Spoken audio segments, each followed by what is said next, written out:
July 20th, 2010. It's a warm summer morning in Nashville, Tennessee, America's fast-growing music city. Nashville, it's just transformed radically. There's like 100 people a day moving here. We've become a very high touristy area, which has pushed aside some of our Black neighborhoods. People are being priced out of their homes. However, the Bordeaux neighborhood just north of downtown is a rare exception in this rapidly changing city. It's an area that has a lot of history and a lot of pride in its history. It is a neighborhood that has been historically Black. The families that live there have lived there for a long time. They want to stay there. But this Tuesday morning, 30-year-old Bordeaux resident Asia Wade has seemingly disappeared. Asia, open up! Asia's sister had been trying to reach her since the night before, but all her calls had been going to voicemail. So her sister went over to the house. Asia, it's me! You know that something isn't quite right because you know this person. You know this is not normal behavior for them. Just as the sister's worry is turning to full-blown panic, the door finally opens. It wasn't Asia that answered the door. It was her 9-year-old son. Hey, honey, where's your mom? In her room. The 9-year-old said his mother had been in the bedroom and had not come out. You guys stay in here, okay? Asia? Asia's sister tries the bedroom door, Asia! but it's locked. Asia, open up! It's me! And there's still no answer. Asia! She heard water running and the radio playing inside the room, but no sound of Asia. At that point, her sister decided to kick in the door. But she's not prepared for what she finds. The blood in that room was everywhere. And in the center of all that blood lay Asia Wade.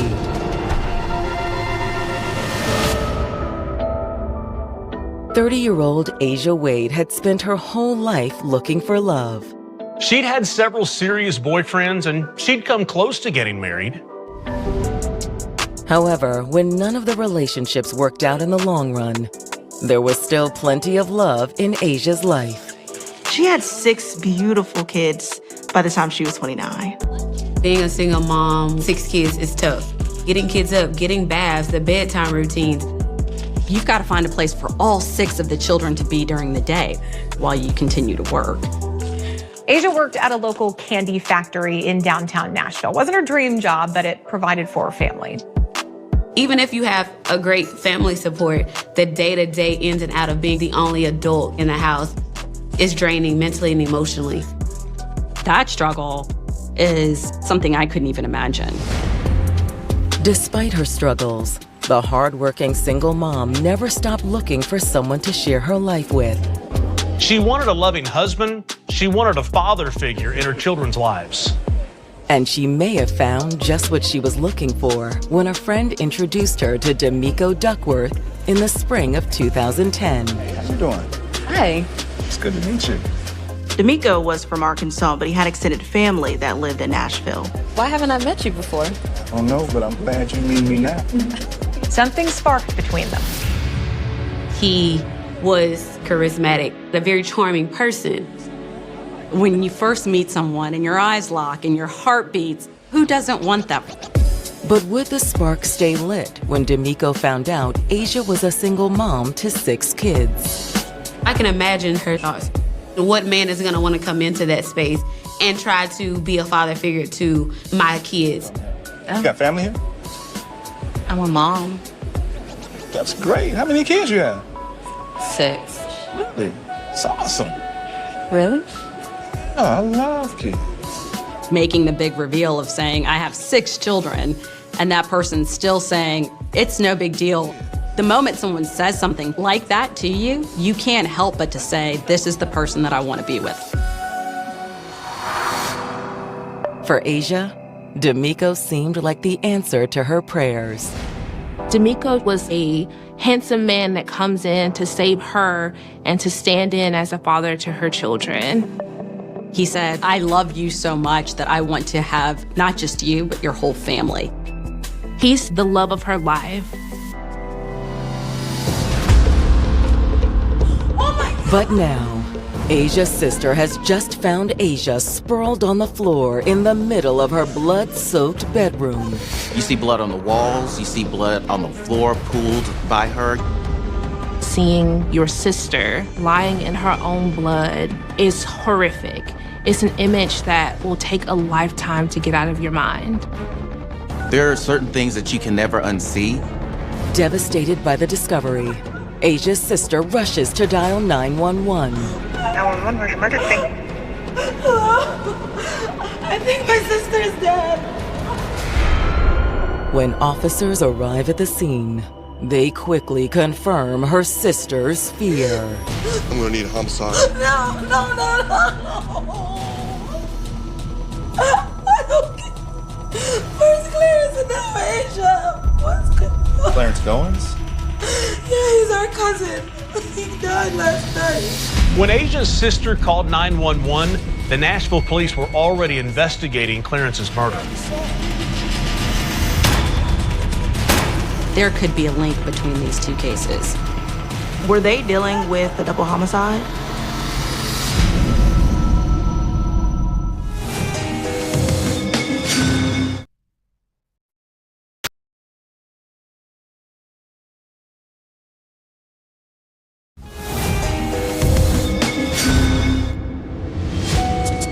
After struggling to find lasting love, mother of 6 Asia Wade had finally met the man she hoped would be Mr. Right, D'Amico Duckworth. Where most men would have found the responsibility daunting, D'Amico loved the fact that she had 6 kids.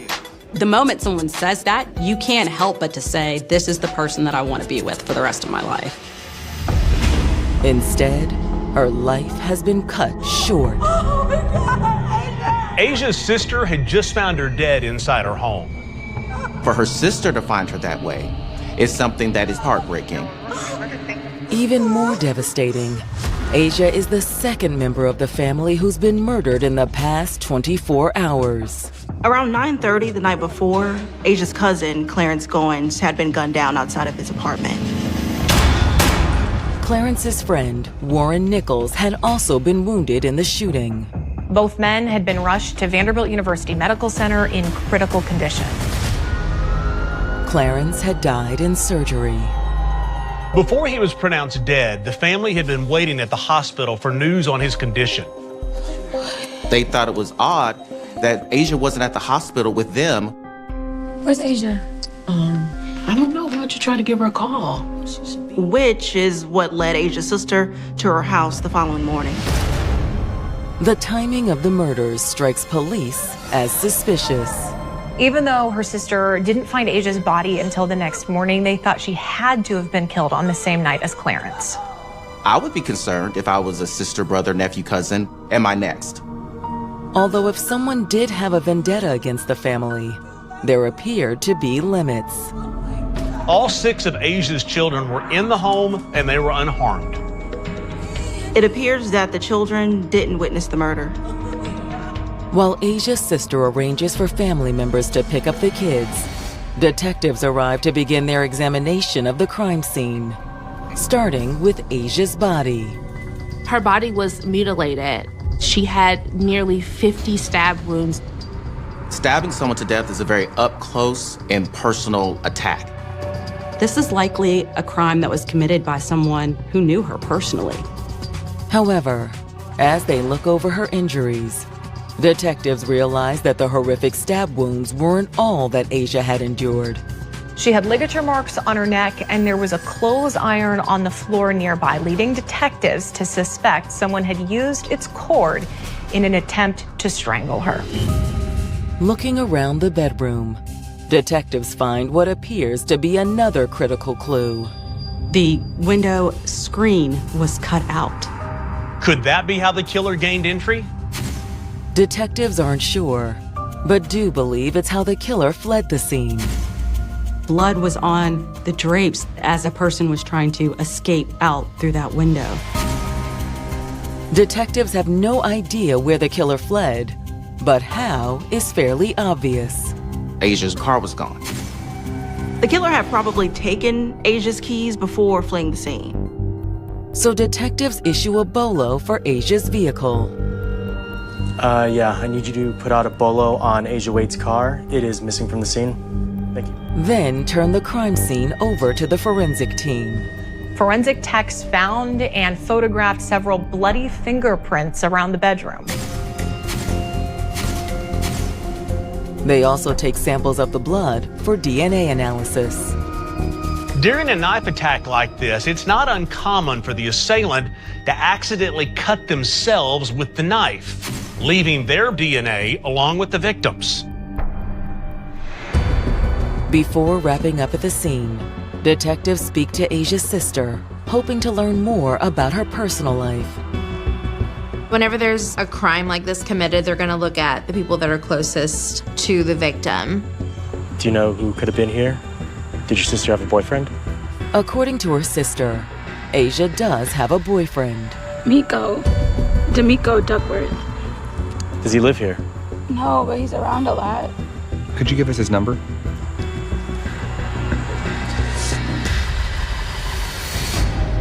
Releasing Asia's sister to join the rest of her grieving family, detectives immediately reach out to D'Amico, who agrees to meet them at the station. He was very cooperative and states that he has no idea anything's even happened to Asia. Did you do anything to hurt her? Not that I know of, Officer, no. What, is something wrong with her? Yes. She's been stabbed. He seemed completely caught off guard. Been stabbed? Multiple times. Man, you got to be bad. I'm just telling you the fact. She's dead. Asked when he last saw Asia, D'Amico says that he was with her early on Monday evening, just hours before she died. D'Amico states that he had picked her up from work and dropped her off at home. How long were you at her house? I don't think I was there too long. How long is not too long? You might have 15 minutes. Where did you go then? You rolled around, I'm getting buried soon. Did you stop anywhere else where someone might have seen you that can corroborate what you're saying? Can't say that again, I'm not certain. D'Amico insists while he did see her that evening, he would never do anything to harm Asia. He said he'd only known her about 4 months, but he was closer to her and her children than he'd ever been with anyone before. However, when detectives ask if there's anyone else that might want to hurt Asia, he says he does know of one man. He says that Asia's ex-boyfriend has been in contact with Asia, and some of those contacts have been volatile. His name is Devin Fisher. He was leaving threatening voicemails on us, stuff like, you can answer my phone before I kill you. D'Amico said that he initially thought that they were just empty threats. But now, he's not so sure. He said there was another reason he thought Devin could be involved. And I knew that he had just got out. He recently was released from prison.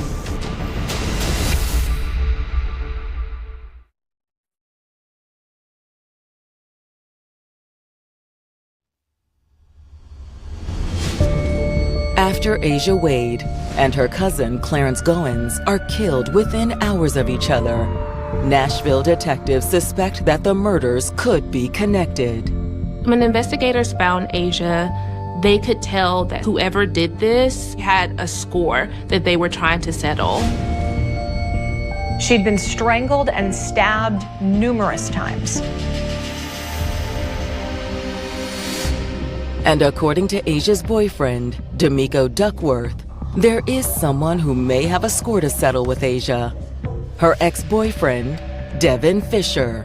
D'Amico stated that Devin had threatened to kill Asia numerous times. He was like, you need to call my phone or something before I kill you. I think you did. I was like, damn. He talking to you like that? D'Amico points police squarely in the direction of Devin. He told detectives that Devin had just gotten out of prison and he was trying to rekindle his relationship with Asia. He said he would call her repeatedly and exhibit a lot of stalking behavior towards Asia. Based on D'Amico's statement, detectives look into his claims on Devin Fisher. Devin quickly becomes a person of interest for law enforcement. But when they pull the data from Asia's phone, there is no evidence that she had recently been in contact with her ex. Law enforcement subpoenaed Asia's phone records, and they were able to go through and see who she communicated with. Devin was not on there. The records gave them no reason to believe that he could have participated in this. Were they simply missing something? Before they can dig further into Devin, detectives get the call they've been waiting for. Homicide. They get a call from the hospital saying that Warren Nichols has come out of surgery and is able to speak to them. Warren was with Asia's cousin, Clarence, when he was killed. And their hope was that he would be able to identify the person that shot them. Law enforcement believes that these two murders are connected. When detectives speak with Warren at the hospital, he tells them all he knows about the incident that put him there. Warren told them that he and Clarence were outside Clarence's apartment when a man in a dark-colored hoodie approached them. Do you remember anything about the hoodie, anything on it? It was a black hoodie. Look cheap, nothing special. Although Warren does say that he immediately knew there was something off about him. The first thing that went through my mind, I turned around, he had the hoodie on. This was so insane. outside. He was thinking, why in the world does this guy have a hoodie on? It's the middle of the summer. See his face? He did not get a good look at the suspect. All Warren knows is that the man approached them and spoke to Clarence, whose street name was Murda. He said Murda got the job. He was asking them for cocaine. When neither of the men responded, that's when the suspect opened fire. You got any salt?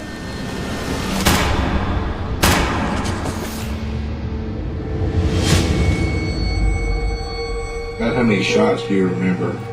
I want to say he got murdered on the first shot. Not only did Warren almost lose his life, he had to watch his close friend lose his life right in front of him. Detectives were hoping for an ID on the shooter. But what Warren was able to tell them raises a whole new possibility. Investigators have to consider that this could be part of a drug deal that went wrong, and that it had nothing to do with Asia's murder. When detectives return to the station, however, they receive another call, one that may break the case wide open. Police are contacted by a man named Brandon Lowe. He informed them that he lives up the street from Clarence Goins. He says he also knows Asia's boyfriend, D'Amico Duckworth. He and Brandon run together. You seem pretty cool, you know? But now he says he has information on D'Amico that he can't keep to himself. I ain't been asleep all last night cause Miko to see my cups bad. He says that shortly before Clarence was killed, D'Amico had showed up at his house. He came in the house, is scared. You know what I'm saying? D'Amico gave him some information that was very alarming. He said, I just killed you, and I'm gonna go down and kill Murda.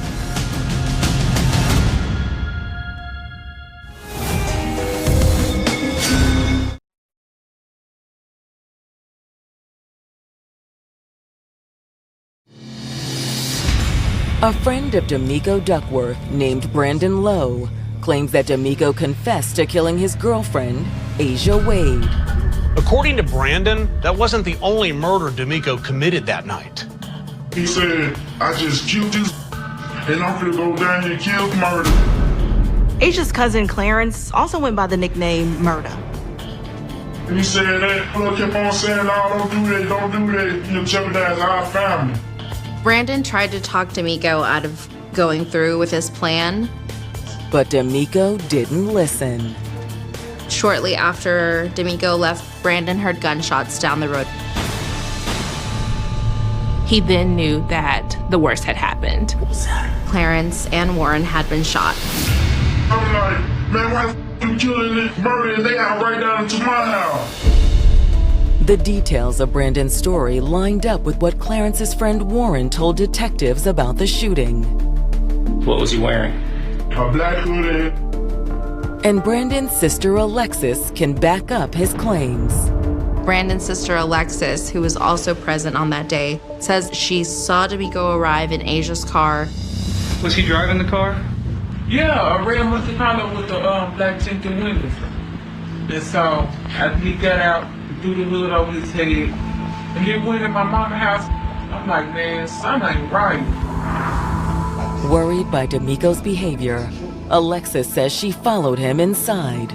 She overheard the same conversation that her brother did. She heard D'Amico say that I just murdered my girlfriend, and now I'm on my way to kill Clarence. Did you see Miko leave? Yeah, after that, Miko walked on down the sidewalk. She sees D'Amico walk in the direction of Clarence's home. But that's not all Alexis claims she saw. Yeah, I saw a gun in his hand. She said that as D'Amico walked toward Clarence's house, he pulled out a gun. And moments later, she also heard the shots ring out. When I started hearing gunshots. If what Brandon and Alexis told detectives is true, D'Amico has confessed to killing both Asia and Clarence. Law enforcement's next question is, what is the motive? According to the Lowe's, D'Amico's motives are tied to a murder that occurred a month earlier. Their brother, Michael Johnson, had been murdered. He was a close friend to D'Amico. Michael Johnson was gunned down in the exact same spot where Clarence and Warren were shot. Alexis and Brandon tell detectives that their brother's death hit D'Amico hard. He started self-medicating, even doing cocaine. And every time he took powder, he get to acting stupid. He may have been in a state of paranoia. He wanted answers. He wanted someone to blame. And according to Brandon and Alexis, D'Amico had settled on Asia. D'Amico had heard rumors that some members of Asia's family might have been behind the murder of his friend Michael. Nobody was ever sure why he thought that because there wasn't any proof, but he was stuck on it. And he wanted revenge. He decided to take matters in his own hands. D'Amico had become extremely abusive towards Asia. He used to beat him. They believe that this is D'Amico's way of getting back for Michael's murder. Now, Michael's siblings believe D'Amico had taken his vengeance to the next level. If D'Amico thought Asia and her family were responsible for Michael's death, that would explain why he told Alexis and Brandon about the murders. He's letting them know that he's taking revenge out on these people on behalf of the family because he probably thought that they were going to be grateful to him. Instead, they were horrified by what he'd done. They ended up doing the right thing and being the voice for the people that lost their lives. Digging into D'Amico's past, the detectives discover that he is no stranger to violent crime. He has charges which include drug offenses, aggravated robbery, rape, and a violation of parole. This was a person who had no problem using violence. But detectives will need more than the Lowe's statements and a lengthy criminal history to make an arrest. So police start to interview additional family members and friends. The biggest indication that there had been trouble in Asia and D'Amico's relationship comes when the detectives sit down with Asia's 9-year-old son. This is the same little boy that answered the door when Asia's sister came and found her body. He tells detectives that his mother and D'Amico fought often. You want me to tell you what happened when it first started? I want you telling him today. He said just 2 weeks before her murder, he stuck a gun in her mouth. They put a gun to her mouth. Then that's when it all started. Your mama told you that or you saw that? My mama told me that. These kids have heard violence between their mother and this man before. So when Asia's kids heard arguing on the night of her murder, it was nothing new. And just slowly tell me what happened. Were they yelling at each other? He said when it's happening, they just wait for it to end. But this time, it ended in tragedy. Those poor kids had no idea just how much danger their mom was in that night. Then what? Then they shut the door and locked it. Between Brandon, Alexis, and Asia's son, detectives now have enough for an arrest warrant. Police are convinced that they found their guy. However, there is still one thing missing. D'Amico. They're not able to locate him. D'Amico is on the run.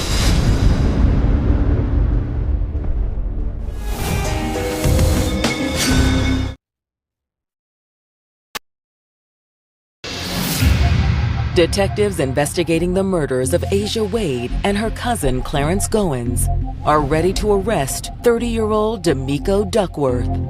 There's just one problem. Now that you're ready to put the cuffs on him, you can't find him. D'Amico had either fled or was in hiding. He's probably realizing I've told too many people, they're gonna figure it out, and so I need to get out of here. D'Amico's disappearance triggers an exhaustive search for the fugitive. Law enforcement agencies make every effort, including the Tennessee Bureau of Investigation offering a reward for information that would lead to his capture, and D'Amico being placed on the top 10 most wanted. Detectives also follow up with D'Amico's friends, Alexis and Brandon Lowe. You have any idea where Miko might have gone? He used to stay in Atlanta, and he had this female down there. But as far as that, that's it. Unless he went back to Arkansas. He need to be going to Forest City, Arkansas. The mom and them stay in Forest City. For family members, the fear is that D'Amico might still be in Nashville.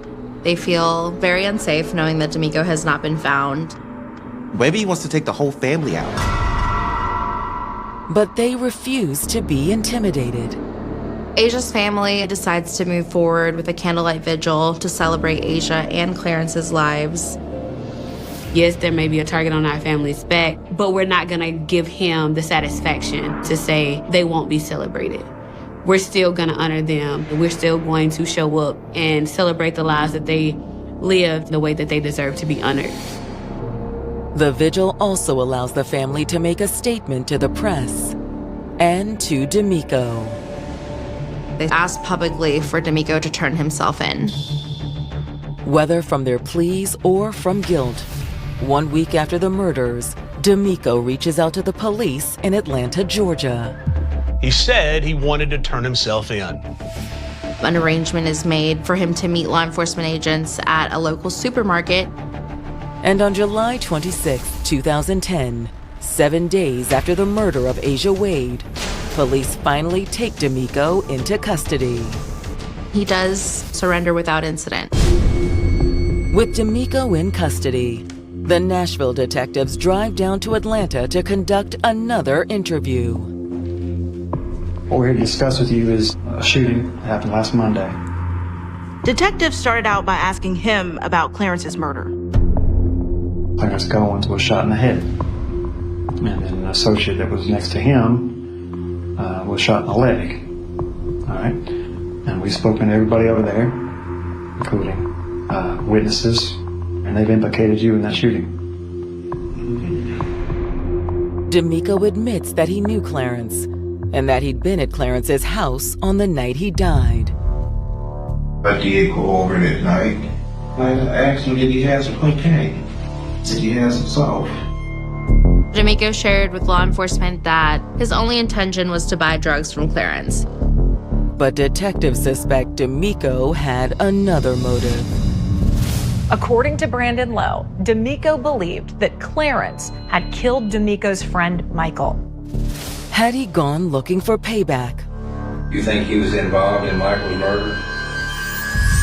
Honestly, Detective, I don't know who was involved in Michael's murder. But he did have suspicions. D'Amico shares with investigators that he believes Asia's family had something to do with Michael Johnson's death. I know it was assumptions in the air that they had something to do with it. I was involved with one of their family members, so I could see if some people couldn't see. It was like, it was understood they didn't like me, it was understood I didn't like them. But he says that changed after Michael Johnson was killed. All of a sudden, they want me to go out with them, want to get high with them, have drinks. He states that after Michael died, Asia's family completely changed the way that they approached him, that they were very welcoming and warm towards him. He almost felt as if they were trying to lure him into some sort of trap and felt like they were going to do something to him as well. So D'Amico says that when he approached Clarence outside his house that night, he was on high alert. I know through the streets they say he's real sneaky. He said that as soon as he got close to Clarence, he knew that something was up. But other guy was standing back and giving him room to do whatever he needed to do it. Yo, my man, you got any salt? And according to D'Amico, that's when Clarence made his move. So he was pulling something from his pocket. He didn't actually see what it was. And was reaching in his pocket. D'Amico feels that Clarence was reaching for a gun. You know, I don't think I got a chance to see what he was going to put on me. He then admits to shooting Clarence and Warren Nichols. He said he had no choice. I thought he was trying to kill me.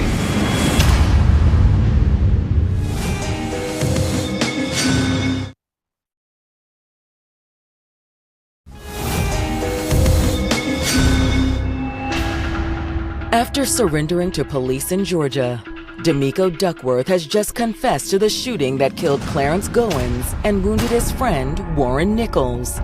However, he claims it was self-defense. They were trying to do something to me. D'Amico told them that he only shot the men after Clarence tried to pull a gun on him. He's claiming self-defense. All I know is I just shot. You can't say for certain that I actually shot him. He's trying to mitigate his responsibility, but what he doesn't know is the evidence is already there. D'Amico's friends Brandon and Alexis both told detectives that just minutes before the shooting, D'Amico came by their house and said he planned on killing Clarence. And I'm about to go kill murder.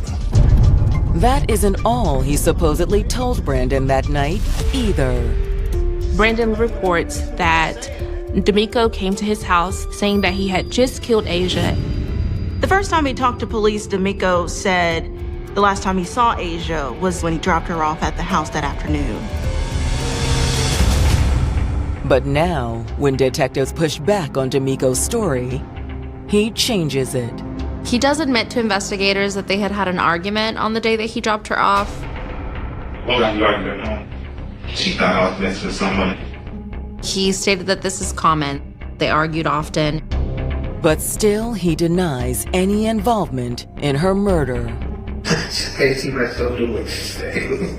I just really can't, man. It doesn't dig me. All the evidence points to you. At this point, despite whatever he's going to say in this interview, they've got their guy. As D'Amico awaits extradition back to Tennessee, the crime lab finishes processing the evidence from Asia's bedroom, and the case against him becomes even stronger. The fingerprints found in Asia's bedroom match D'Amico. There's 2 DNA types found in the blood samples, one belonging to the victim and one belonging to D'Amico. This is enough to prove without a doubt that D'Amico is Asia's killer. They can charge him with first-degree murder for Asia Wade. They can charge him for first-degree murder with Clarence Goins, and also attempted murder of Warren Nichols. They've got him. When D'Amico goes on trial in February of 2012, Asia's family fills the courtroom. Trial can be very difficult for the families of those that have been murdered because you have to put your grief on hold because you want to seek justice. You want to make sure that their voice is heard. According to the prosecution, the murder of D'Amico's friend, Michael Johnson, had launched a chain of events that led to Asia and Clarence's deaths. The prosecution argues that D'Amico's motivation was misplaced rage and retribution for the murder of his lifelong friend. Trauma in itself can cause a lot of rage, and when you incorporate drugs, that is extremely dangerous. If I'm using drugs to kill, causing me to potentially have paranoia, which allowed him to justify his actions. He wanted someone to pay for what was done to his friend. And in his drunk-filled paranoia and rage, D'Amico decided that it was Asia and her cousin Clarence who had to die. Innocent people that had nothing to do with the pain that he was feeling, he wanted them to hurt. His vengeance came on the night of July 19, 2010. According to the prosecution's theory, D'Amico had taken Asia home after work and confronted her with what he had convinced himself was the truth. Acting crazy all night. You know what you did. I didn't do anything. What's wrong with you? And D'Amico's mind was vengeance. It was rage.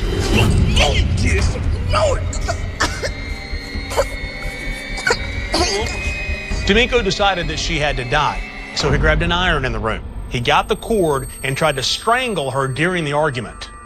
Stop! And when that failed, D'Amico grabbed a knife. He stabbed her nearly 50 times. He's a monster. There's no other word to describe it. Then D'Amico made his escape. He locked the door, turned the radio on, left the water running so that the kids wouldn't suspect anything that night.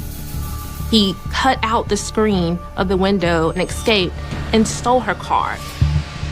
But his murderous rampage was only beginning. From Asia's, he'd driven to the neighborhood where her cousin Clarence lived. However, before going to Clarence's house, he stopped by Brandon's to brag about what he'd done. In his mind, he was doing everyone a favor, getting revenge for Michael's death. No, I killed her, and I'm about to go kill Murder. Brandon Lowe testified that he tried to talk D'Amico out of killing Clarence. Crazy stuff. Whatever, man. Hey, hold up, T. But there was no reasoning with D'Amico. Yo, my man, you got any salt? It was completely premeditated. As far as D'Amico was concerned, Asia and Clarence had it coming. And according to the prosecution, there was no doubt D'Amico was responsible. D'Amico admitted to shooting Clarence and his friend Warren. He'd also left his bloody fingerprints and DNA in Asia's bedroom. The prosecution was able to gather an overwhelming amount of evidence. Would it all add up to a guilty verdict? You never know what a jury's gonna do. But in this case, they convicted him on all the charges. The testimony from the Lowe siblings, the forensic evidence found in Asia's bedroom, all of this was sufficient to find D'Amico guilty of all charges. The judge sentences D'Amico to 108 years in prison. 108 years is something I think the family can hold on to. I think they can wrap their arms around that. But nothing, not 108 years, not a life sentence, can take back the loss of this family. Justice will never fully be served because children are without a mother. The tragic loss of their mother is something they will struggle with all their lives. You're never gonna be the same. That becomes the subject of your nightmares. That's gonna replay over and over and over. As her children get older, they're going to question why their mother is not a part of their lives to see their beautiful moments, such as graduations and weddings. And the answer to that question is D'Amico. He took her life. Before the city learned to fear names like Son of Sam or the Night Stalker, there was a stretch of Manhattan where fear didn't need a name at all. It lived in the flickering neon lights, in the damp air between buildings that never truly slept, in the quiet understanding shared by people who walked those streets at night that anything could happen and no one would come fast enough to stop it. In the late 1970s, Times Square was not the polished tourist landmark it would one day become. It was something else entirely, a fractured grid of shadows and noise, where the line between survival and danger blurred so completely that most people stopped trying to draw it. This is where our story begins, in a place that was already wounded long before the first body was ever discovered. By the late 1970s, Times Square, in New York City, had become a concentrated ecosystem of vice and neglect. The bright advertising lights still burned above the streets, but beneath them, the sidewalks told a different story. Adult theaters lined entire blocks, their marquis advertising films that no one pretended were about cinema anymore. Sex shops glowed with artificial colors that spilled onto the pavement like chemical stains. Cheap hotels filled the side streets, their hallways thick with cigarette smoke, broken locks, and the quiet desperation of people passing through without leaving their names behind. Prostitutes stood at corners under the weak glow of streetlights, their presence so common that even passing police cars seemed to treat them as part of the landscape rather than individuals in danger. The city itself was struggling to hold together. New York in this era was marked by fiscal crisis, rising crime rates, and strained public services. Police departments were overwhelmed, often forced to prioritize incidents that drew immediate public attention, while smaller, quieter cases slipped into backlog. Investigations were fragmented, especially in areas like Times Square where violence was frequent, but rarely connected in obvious patterns. In this environment, certain crimes did not stand out as singular tragedies. They dissolved into the background noise of urban decay. And it is within this noise that a disturbing pattern would later be noticed, though at the time it was not seen as a pattern at all. Between 1979 and 1980, several women were found dead in and around the Times Square area. They were young, many of them living on the margins of society, working as sex workers, or surviving day-to-day in transient conditions. Their lives rarely intersected with formal institutions. Few had stable addresses. Some had estranged families, who only learned of their deaths long after the fact. Others were unidentified for weeks or months, their names replaced temporarily with case numbers and file tags. The circumstances of their deaths shared unsettling similarities. The violence was personal in its execution, often involving strangulation or stabbing, sometimes accompanied by signs of sexual assault. The bodies were frequently discovered in cheap hotel rooms, abandoned apartments, or isolated interior spaces where sound did not travel far enough to be noticed in time. There was a sense of proximity in these crimes, as if the killer had not come from a distant world but moved comfortably within the same streets, the same buildings, the same dim corridors that the victims themselves navigated every day. Yet despite these similarities, no official investigative body ever formally classified these incidents under a single serial offender case. There was no unified file labeled Times Square Ripper in police archives. Instead, each death existed in its own investigative compartment, handled by different teams, recorded under different assumptions, and often treated as isolated incidents rather than parts of a larger design. The name itself would emerge later, a retrospective label applied by journalists and crime researchers attempting to make sense of a fragmented history. To understand why this label exists at all, one must understand the limitations of the time. In the late 1970s, forensic science had not yet reached the precision it would later achieve. DNA analysis was not available in criminal investigations. Trace evidence existed, but its interpretation depended heavily on human judgment, which varied widely between investigators. Witness testimony carried significant weight, even when unreliable. And in a neighborhood as chaotic as Times Square, witnesses were often transient themselves, present for only brief moments, before disappearing into the city's flow. Compounding these challenges was the sheer density of criminal activity. Violence in the area was not rare, it was constant. Assaults, robberies, overdoses, and unexplained disappearances overlapped in time and space. In such an environment, distinguishing between connected and unrelated events was not straightforward. Patterns could easily be imagined where none existed, or overlooked where they did. It is important, then, not to imagine a single shadow moving deliberately through the city with a clear and traceable signature. The reality may have been more complicated, and perhaps more disturbing in its ambiguity. Some researchers have suggested that what later became known as the Times Square Ripper may not have been one individual at all, but several offenders, whose crimes shared environmental similarities rather than direct connection. Others argue that at least a portion of the cases could have been misclassified entirely, victims of different perpetrators unified only by geography and circumstance. Still, the idea of a single figure moving through the chaos, selecting victims from the margins, and disappearing back into the noise, is difficult to dismiss emotionally. Human minds naturally seek structure in disorder, and serial narratives provide that structure even when evidence does not fully support them. The term Ripper itself carries historical weight, echoing older unresolved mysteries from another century, suggesting intention, ritual, and repetition. Whether or not such a figure truly existed in this case, the label has endured because it gives shape to something that otherwise resists comprehension. What remains undisputed is the vulnerability of the environment in which these crimes occurred.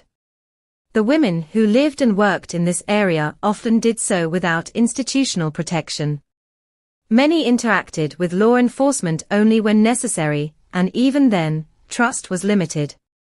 Reports of harassment or minor assaults were frequently dismissed or not followed up with urgency. In some cases, victims themselves were reluctant to engage with authorities due to fear of legal consequences, immigration concerns, or previous negative experiences. This created a space where predatory behavior could persist without immediate interruption. Not because the city was entirely unaware, but because its attention was divided across too many crises at once. In such conditions, certain lives became statistically easier to overlook, not because they lacked value, but because the system responsible for protecting them was stretched beyond its capacity. As we step deeper into this story, it is essential to remember that behind every case file, every unnamed victim, and every speculative theory, there were real individuals whose final moments unfolded in rooms that felt no different from the thousands of others scattered across the city. Rooms with peeling wallpaper, flickering lights, and windows that looked out onto streets that never fully quieted. In those spaces, violence did not arrive as an abstract concept. It arrived as proximity, as silence suddenly broken, as trust or vulnerability exploited in ways that left no time for escape. The investigation, that would later be associated with the so-called Times Square Ripper, did not begin with clarity. It began with fragments. Disconnected reports. Delayed discoveries. Incomplete information. Each case added another layer of uncertainty rather than resolution. Detectives working on these files were not initially aware that they might be dealing with a pattern. They were responding to individual tragedies as they came, each one urgent in isolation, but not yet part of a larger picture. And so, in the absence of certainty, the city continued moving forward, unaware that beneath its most chaotic intersection, something might have been operating quietly within the disorder. Something that left behind questions instead of answers, and a legacy defined not by what was proven, but by what was never fully understood. This is where our investigation truly begins, not with a name, not with a confirmed suspect, but with a place that held too many secrets, and too few ways of telling them apart. The city of New York has always been a living contradiction, a place where ambition rises faster than infrastructure can support it, where wealth and desperation occupy adjacent streets without ever truly acknowledging each other.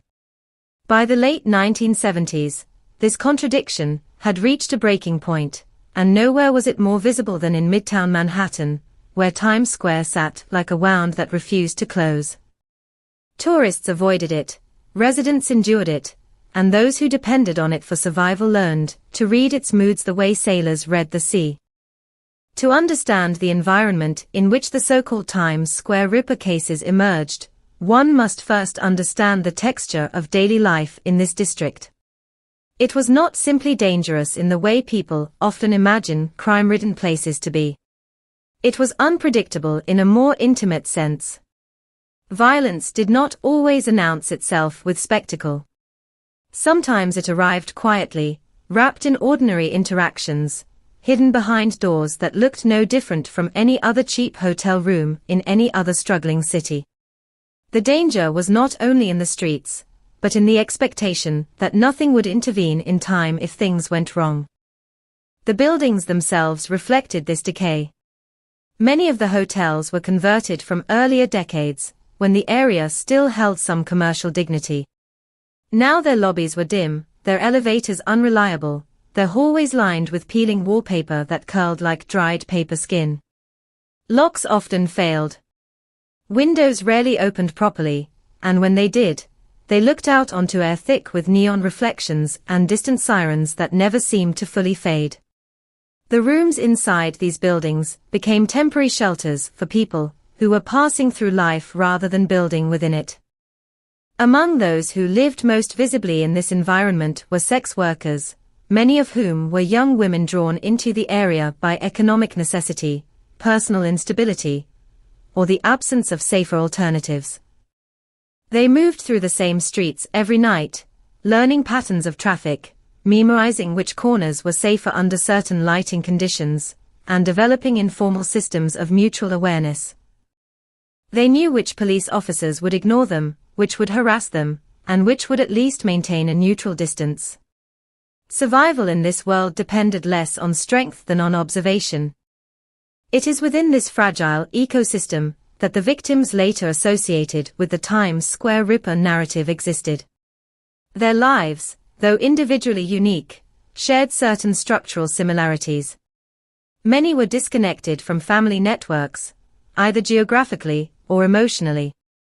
Some had histories of foster care, others had left home early to escape environments that were themselves unstable or abusive. A few had arrived in New York with hopes of reinvention, only to find that the city's scale made invisibility easier than transformation. What makes these stories particularly haunting is not only the violence that ended them, but the ordinariness of the moments leading up to it. In several cases, there was nothing in the immediate context that suggested impending danger. A conversation in a bar. A short walk down a familiar street. A decision to enter a room that had been used countless times before without incident. The absence of warning is what gives these events their lasting psychological weight. They remind us that in environments like this, safety is often an illusion maintained only by repetition. The city's institutional response to such deaths was inconsistent. Police precincts operating in Midtown were overwhelmed by volume. Officers rotated frequently, and case continuity suffered as a result. When a body was discovered, the immediate priority was identification and cause of death, followed by determining whether the case could be connected to an active investigation. In many instances, no such connections were made. Each case became its own isolated file, its own narrative fragment, without a larger story to anchor it. This fragmentation is crucial to understanding why the term Times Square Ripper never appeared in official documentation. It was not that investigators were unaware of multiple homicides occurring in the same geographic area. Rather, they lacked sufficient evidence to confidently link them. Without forensic technologies that could establish definitive connections between crime scenes, pattern recognition remained speculative. Even when similarities existed in victim profiles or methods of killing, the threshold for classification as a serial offender was high, and rightly so, given the risk of misidentification. At the same time, media outlets played a significant role in shaping public perception. Journalists, covering crime in New York, during this period often relied on dramatic framing to capture attention in an increasingly competitive media landscape. The idea of a hidden killer operating within the chaos of Times Square was compelling, almost archetypal. It evoked earlier historical figures of urban violence and gave shape to fears that were already present in the public consciousness. Over time, this narrative framing began to influence how certain clusters of unsolved cases were discussed, even when official agencies maintained more cautious interpretations. Within police departments, detectives assigned to these cases faced a different reality. For them, there was no unified story, only a series of investigative dead ends. Interviews yielded limited information. Witnesses were often unreliable or difficult to locate. Surveillance systems were virtually non-existent in comparison to modern standards. Physical evidence, when present, was frequently degraded by environmental conditions or contamination due to the chaotic nature of the crime scenes. Each new lead had to be pursued individually, often without yielding anything substantial. There were moments of hope, brief instances where a suspect might emerge based on circumstantial evidence or prior criminal records. But these leads rarely converged into a coherent suspect profile that could be sustained across multiple cases. The investigative process resembled trying to assemble a puzzle where many of the pieces belonged to entirely different boxes. Meanwhile, life in Times Square continued without interruption. The same corners remained active. The same hotels continued to fill and empty their rooms nightly. New arrivals replaced those who left or disappeared. The city absorbed each incident without visibly altering its behavior, which in itself contributed to a sense of instability. When violence does not produce visible change, it becomes harder for communities to calibrate risk in meaningful ways. For those who lived and worked in the area, awareness of danger was constant but diffuse. It was not tied to a single identifiable threat, but rather to an understanding that harm could come from multiple directions at once. This kind of environment does not create fear in the dramatic sense often portrayed in media. Instead, it produces a quieter form of vigilance, one that becomes part of daily routine. Doors are checked twice. Conversations are shortened. Trust is extended cautiously, if at all. Against this backdrop, the later emergence of the Ripper label can be seen as an attempt to impose order on what was fundamentally disordered. The human mind resists randomness, especially when confronted with repeated tragedy. The idea that a single actor might be responsible for multiple violent acts provides a narrative structure that makes the events easier to process, even if that structure is not fully supported by evidence. Whether or not such a figure truly existed remains unresolved. What is clear, however, is that the conditions of Times Square during this period created an environment where multiple forms of violence could occur independently yet appear related. In such a setting, distinguishing coincidence from pattern becomes an inherently difficult task, even for experienced investigators. As we move forward in this investigation, the focus will shift from environment to individual cases, from general conditions to specific moments when lives were interrupted and evidence was left behind.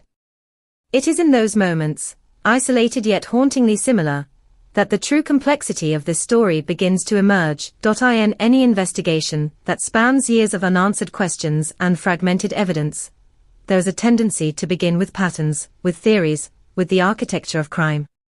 But before all of that, before the classification, before the speculation, there are people. Individuals whose lives existed in full complexity long before they were reduced to case files and forensic notes. In the story of the so-called Times Square Ripper, the victims are not supporting characters in a larger narrative. They are the center of it, even if the world around them rarely treated them that way. To speak about them requires stepping carefully, because much of what remains is incomplete. Some identities are partially reconstructed through police records, others through fragmented memories of friends or acquaintances, and in a few cases, through nothing more than physical evidence and tentative identification made after death. Yet even in this incompleteness, there are echoes of personality, traces of lives that carried hopes, regrets, and private struggles that no investigation fully captured. Most of the women later associated with this cluster of cases were young adults navigating environments that offered few stable foundations. Some had grown up in families marked by instability or absence, while others had left home in search of independence that quickly dissolved into economic necessity. New York City, particularly in the late 1970s, functioned as both magnet and trap. It promised possibility, but demanded endurance, and for those without resources or support systems, endurance often meant accepting conditions that others actively avoided. The streets around Times Square became, for many, both workplace and living space. Days and nights blended together in cycles dictated less by clock time than by opportunity. In this environment, survival required adaptability. Conversations were brief but observant. Trust was conditional and often temporary. Friendships formed quickly, but were tested just as quickly by the instability of daily life. Many of these women developed their own informal networks, sharing information about safer locations, warning each other about dangerous individuals, and occasionally pooling resources when circumstances allowed. Yet even within these networks, vulnerability remained constant. The nature of their work placed them in repeated proximity to strangers, and each interaction carried an unknown variable. Most encounters ended without incident, but the underlying risk never disappeared. Over time, this risk becomes normalized, not because it is forgotten, but because constant awareness of danger is psychologically unsustainable. The human mind adapts by integrating threat into routine, by treating caution as background rather than interruption. Among the women whose deaths were later examined in connection with the Times Square Ripper narrative, there were subtle differences in their paths, even if the circumstances of their deaths appeared similar. Some were transient figures, passing through New York only briefly before their lives ended. Others had been in the city for years, gradually moving deeper into its margins as financial pressure increased.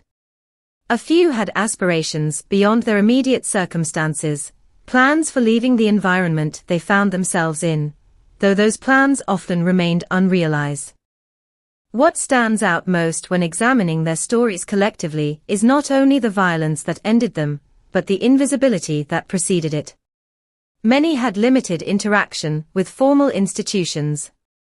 Police records, healthcare systems, and social services appear sporadically in their histories, often only at moments of crisis. This lack of consistent institutional presence meant that when something went wrong, there was rarely a structured framework already in place to respond quickly or thoroughly. It is important not to romanticize this invisibility as freedom. It was not freedom.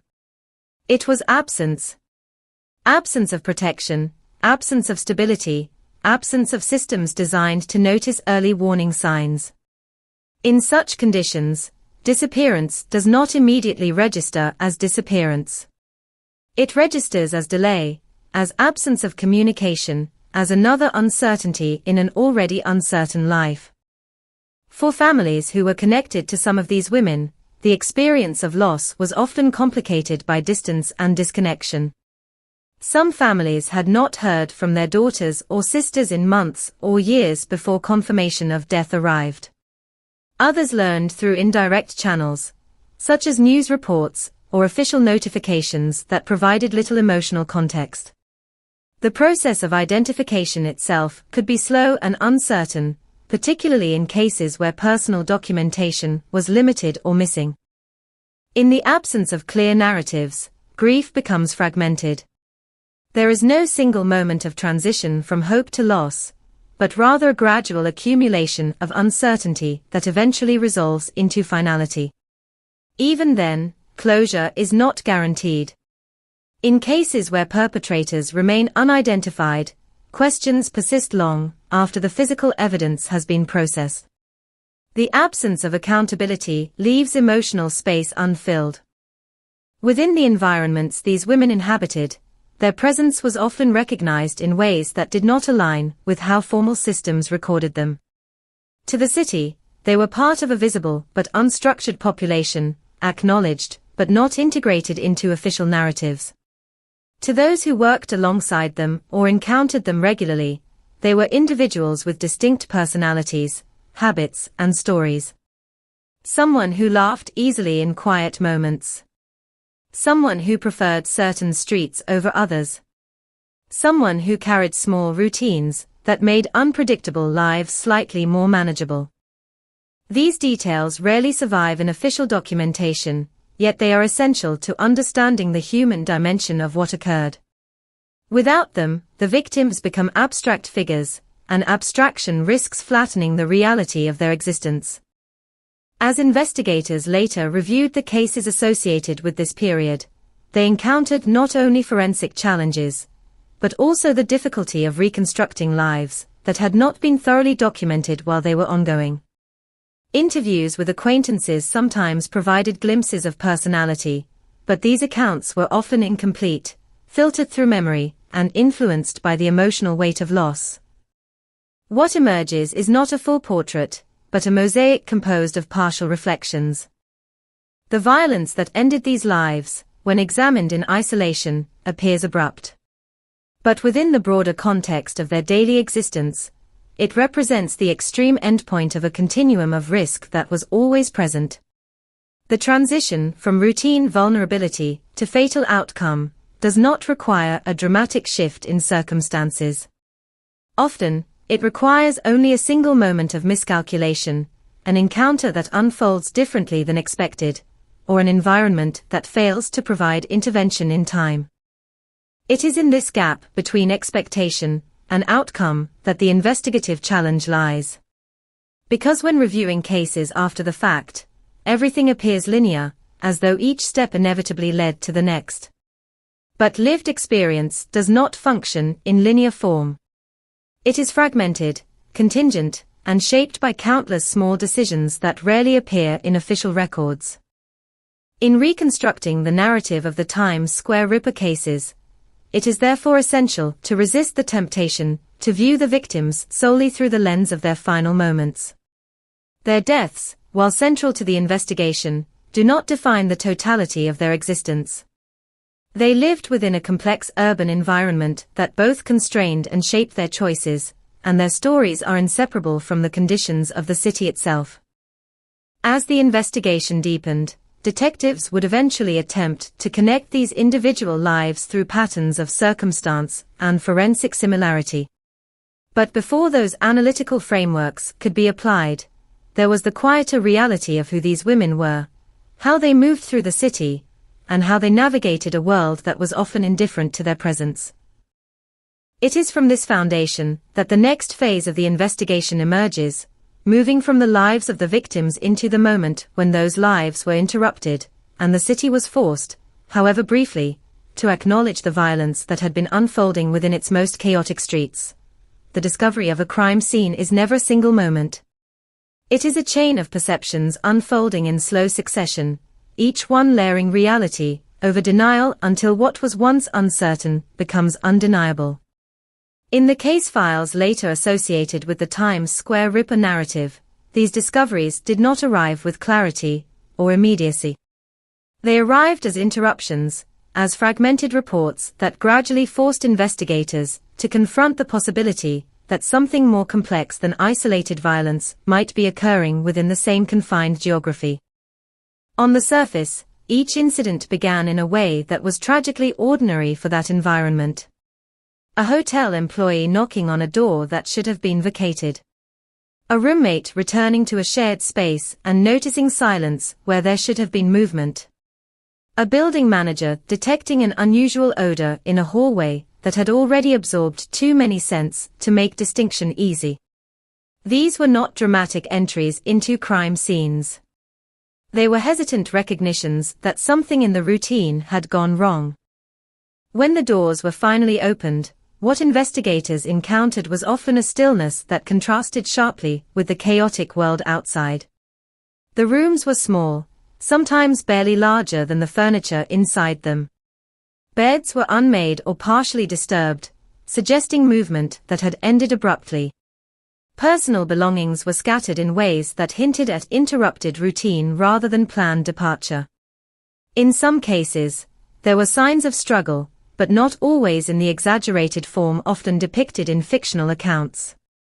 Instead, there were subtle disruptions, overturned objects, displaced clothing, marks on surfaces that required careful interpretation to understand their significance.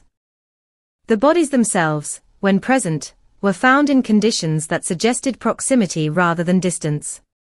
There was no evidence of elaborate staging or theatrical display. The violence, whatever its exact sequence, appeared to have occurred in confined spaces where escape routes were limited and reaction time was minimal. The physical evidence varied from case to case, but a recurring element was the intimacy of the encounter. This was not violence carried out from afar. It was close, immediate, and contained within environments that offered no natural witness. For the first responders, the emotional impact of these scenes was shaped not only by what they saw, but by the contrast between expectation and reality. In a city accustomed to violence, there is still a threshold beyond which even experienced personnel are affected. It is not always the presence of graphic detail that creates this effect. Sometimes it is the quietness of the room, the sense that life had been interrupted without ceremony or acknowledgement, leaving behind an absence that feels heavier than the physical evidence itself. Once the initial discovery was reported, the procedural machinery of investigation would begin to activate.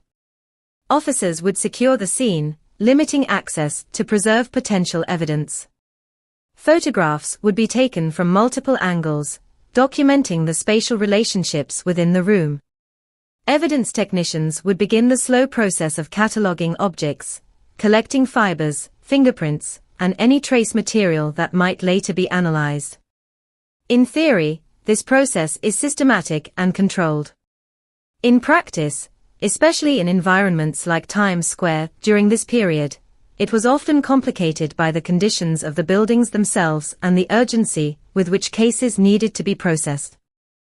One of the persistent challenges in these investigations was contamination. The nature of the hotels and apartments in which these incidents occurred meant that surfaces were frequently exposed to multiple layers of human interaction over time. Rooms were rented and vacated rapidly. Cleaning standards varied widely. In some cases, it was difficult to determine whether a particular trace belonged to the perpetrator, the victim, or a previous occupant whose presence had not been fully documented. This created a forensic environment where certainty was rare and interpretation required caution. As investigators moved through each scene, they began to document similarities that, while not definitive on their own, raised questions about potential connections.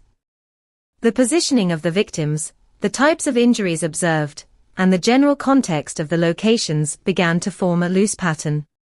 However, these patterns were not consistent enough to establish a single behavioral signature. There were variations in detail that prevented immediate classification as the work of one offender. Some cases showed signs of sexual violence, others did not present clear evidence in that direction. Some involved more overt physical force, while others suggested a different dynamic entirely. This inconsistency became one of the central obstacles in the investigation. Without uniformity in method, linking cases required a level of inference that law enforcement agencies were hesitant to formalize. The risk of grouping unrelated homicides under a single perpetrator profile was significant, as it could lead to misdirection of resources and potential oversight of independent leads. As a result, each case continued to be treated on its own merits, even as informal discussions among detectives acknowledged the possibility of broader connections. Outside the immediate investigative teams, rumors began to circulate within local communities and among those who worked in the area. In environments like Times Square, information often travels through informal channels faster than official communication. Workers in hotels, street-level employees, and individuals who operated in the same neighborhoods began to share fragmented accounts of danger, creating a loose narrative of an unknown threat moving through the area. These narratives were inconsistent, shaped more by fear and repetition than by verified fact, but they contributed to an increasing sense of unease. The media, as it often does in such situations, amplified this sense of uncertainty. Reports of unsolved murders in the Times Square area were occasionally grouped together in articles that suggested the presence of a single perpetrator, even when official sources avoided such conclusions. The absence of confirmed identity became a narrative space that could be filled with speculation. In this space, the idea of a Ripper figure gained traction, not because it was proven, but because it provided coherence to a series of unresolved events. Within police departments, however, the reality remained fragmented. Detectives assigned to different cases often worked independently, with limited communication between teams.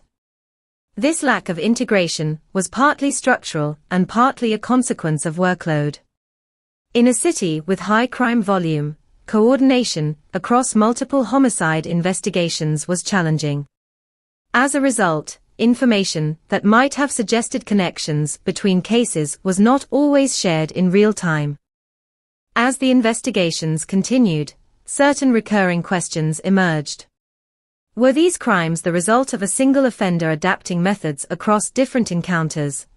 Or were they the work of multiple individuals operating independently within the same geographic and social environment?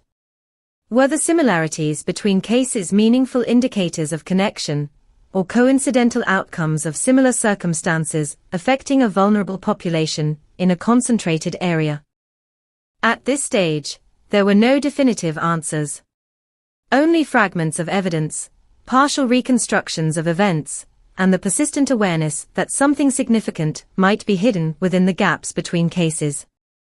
What is clear, however, is that each incident represented not only a moment of violence, but also a point of failure in the surrounding environment. A failure of prevention, a failure of intervention, and in many ways, a failure of visibility. These were events that unfolded in spaces where many eyes were present, but few were able or willing to fully register what was happening in time. As investigators stepped back from the immediate scenes and began to compare notes, the sense of uncertainty only deepened. The evidence did not converge neatly. Instead, it spread outward, forming a web of partial connections that resisted final interpretation. And in that resistance lay the core challenge of the case, the possibility that what appeared to be a single narrative might, in fact, be several overlapping realities, each one incomplete on its own, yet indistinguishable when viewed from a distance. It is from this unresolved tension that the investigation moves forward, leaving behind the immediate shock of discovery and entering the slower, more difficult phase of interpretation, where facts must be weighed against possibility, and where certainty becomes the rarest outcome of all. The moment a crime scene is officially discovered is often described in procedural terms, but in reality, it is experienced as a disruption of normal perception. What was once part of the city's background noise suddenly demands attention.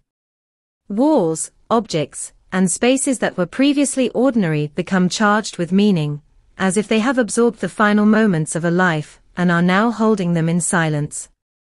In the cases later associated with the Times Square Ripper narrative, this transition from ordinary space to investigative site was rarely immediate. It unfolded gradually, through hesitation, uncertainty, and the uneasy realization that something irreversible had taken place behind a closed door. In several instances, the first indication that something was wrong came from absence rather than evidence. A missed appointment. A door that remained closed longer than expected. A routine check that revealed no response from inside.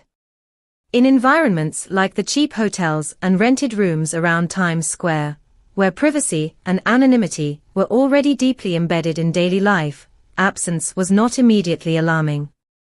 People disappeared from view regularly. They checked out, moved on, or simply stopped maintaining contact. This made it difficult to distinguish between ordinary disappearance and something far more final. It was often building staff who made the initial discovery. Housekeepers assigned to clean rooms on a fixed schedule, would enter expecting the usual disorder of transient occupancy. Unmade beds, scattered belongings, traces of hurried departures. But in certain cases, what they encountered disrupted that expectation. The air itself felt different, heavier, as if the room had stopped participating in the normal rhythm of occupancy and vacancy. It is in these moments that intuition begins to override routine. A pause in movement. A glance that lingers too long. A decision not to proceed further alone. When law enforcement arrived, the atmosphere inside these rooms was already altered by the passage of time and the presence of multiple observers. The initial integrity of the scene was rarely preserved in ideal conditions. Doors had been opened, corridors passed through, and air disturbed by movement. Even so, investigators worked to reconstruct the original state as carefully as possible, treating each object as a potential fragment of a larger sequence. The rooms themselves were often small and minimally furnished. A bed, sometimes unmade, sometimes partially arranged as if interrupted mid-action. A small table with personal items that suggested everyday life rather than anticipation of violence. Clothing might be present in disorganized clusters, not always indicative of struggle in the dramatic sense, but suggesting abrupt interruption of normal behavior. In some cases, there were signs that activity had taken place across multiple points within the room, but the exact sequence of events was not immediately clear from visual inspection alone. The presence of the victims in these spaces transformed them into environments of concentrated investigative focus.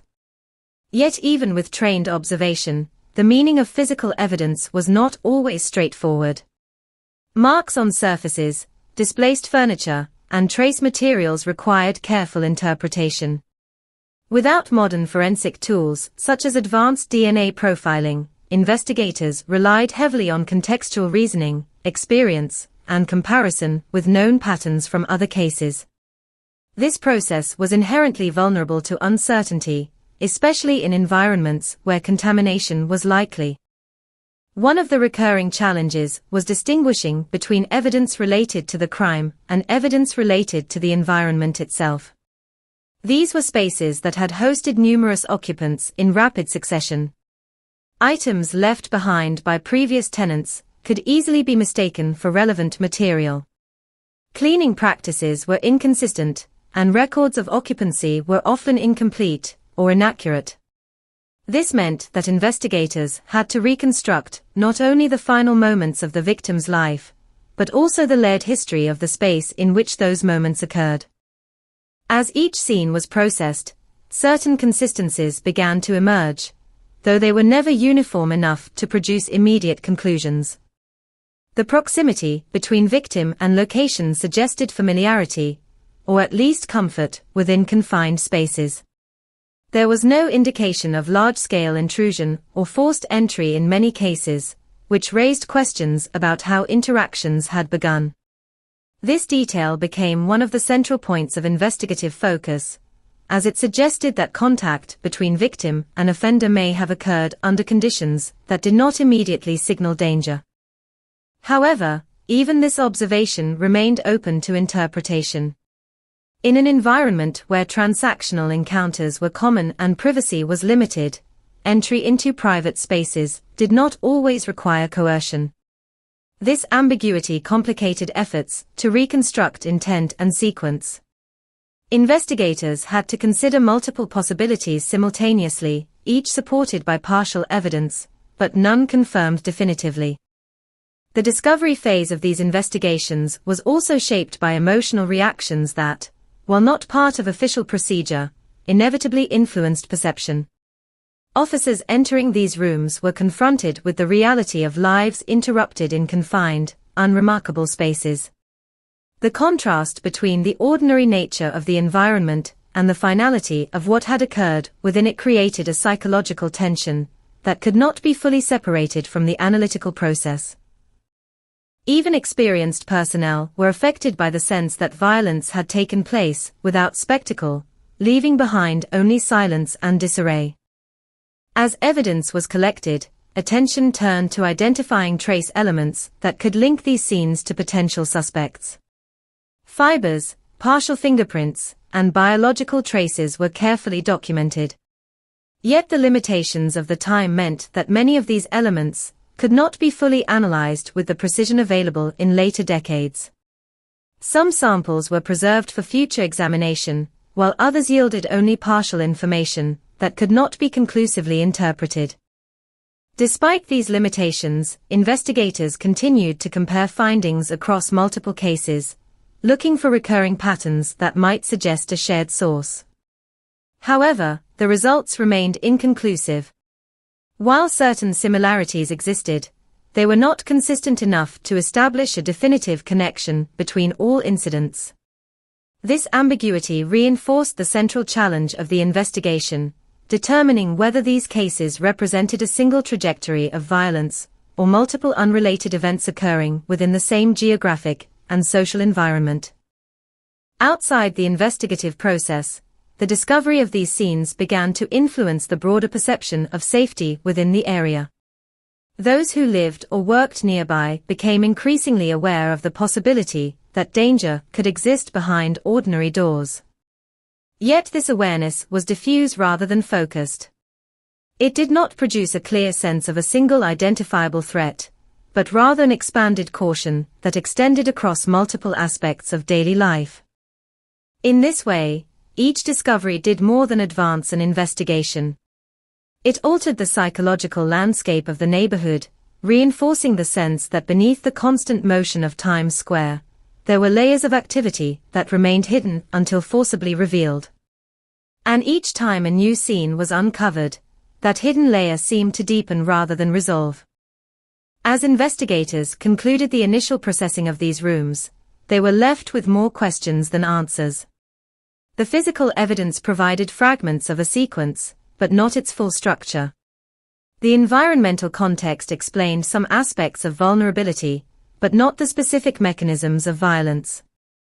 And the similarities between cases, while suggestive, remained insufficient to unify them into a single narrative.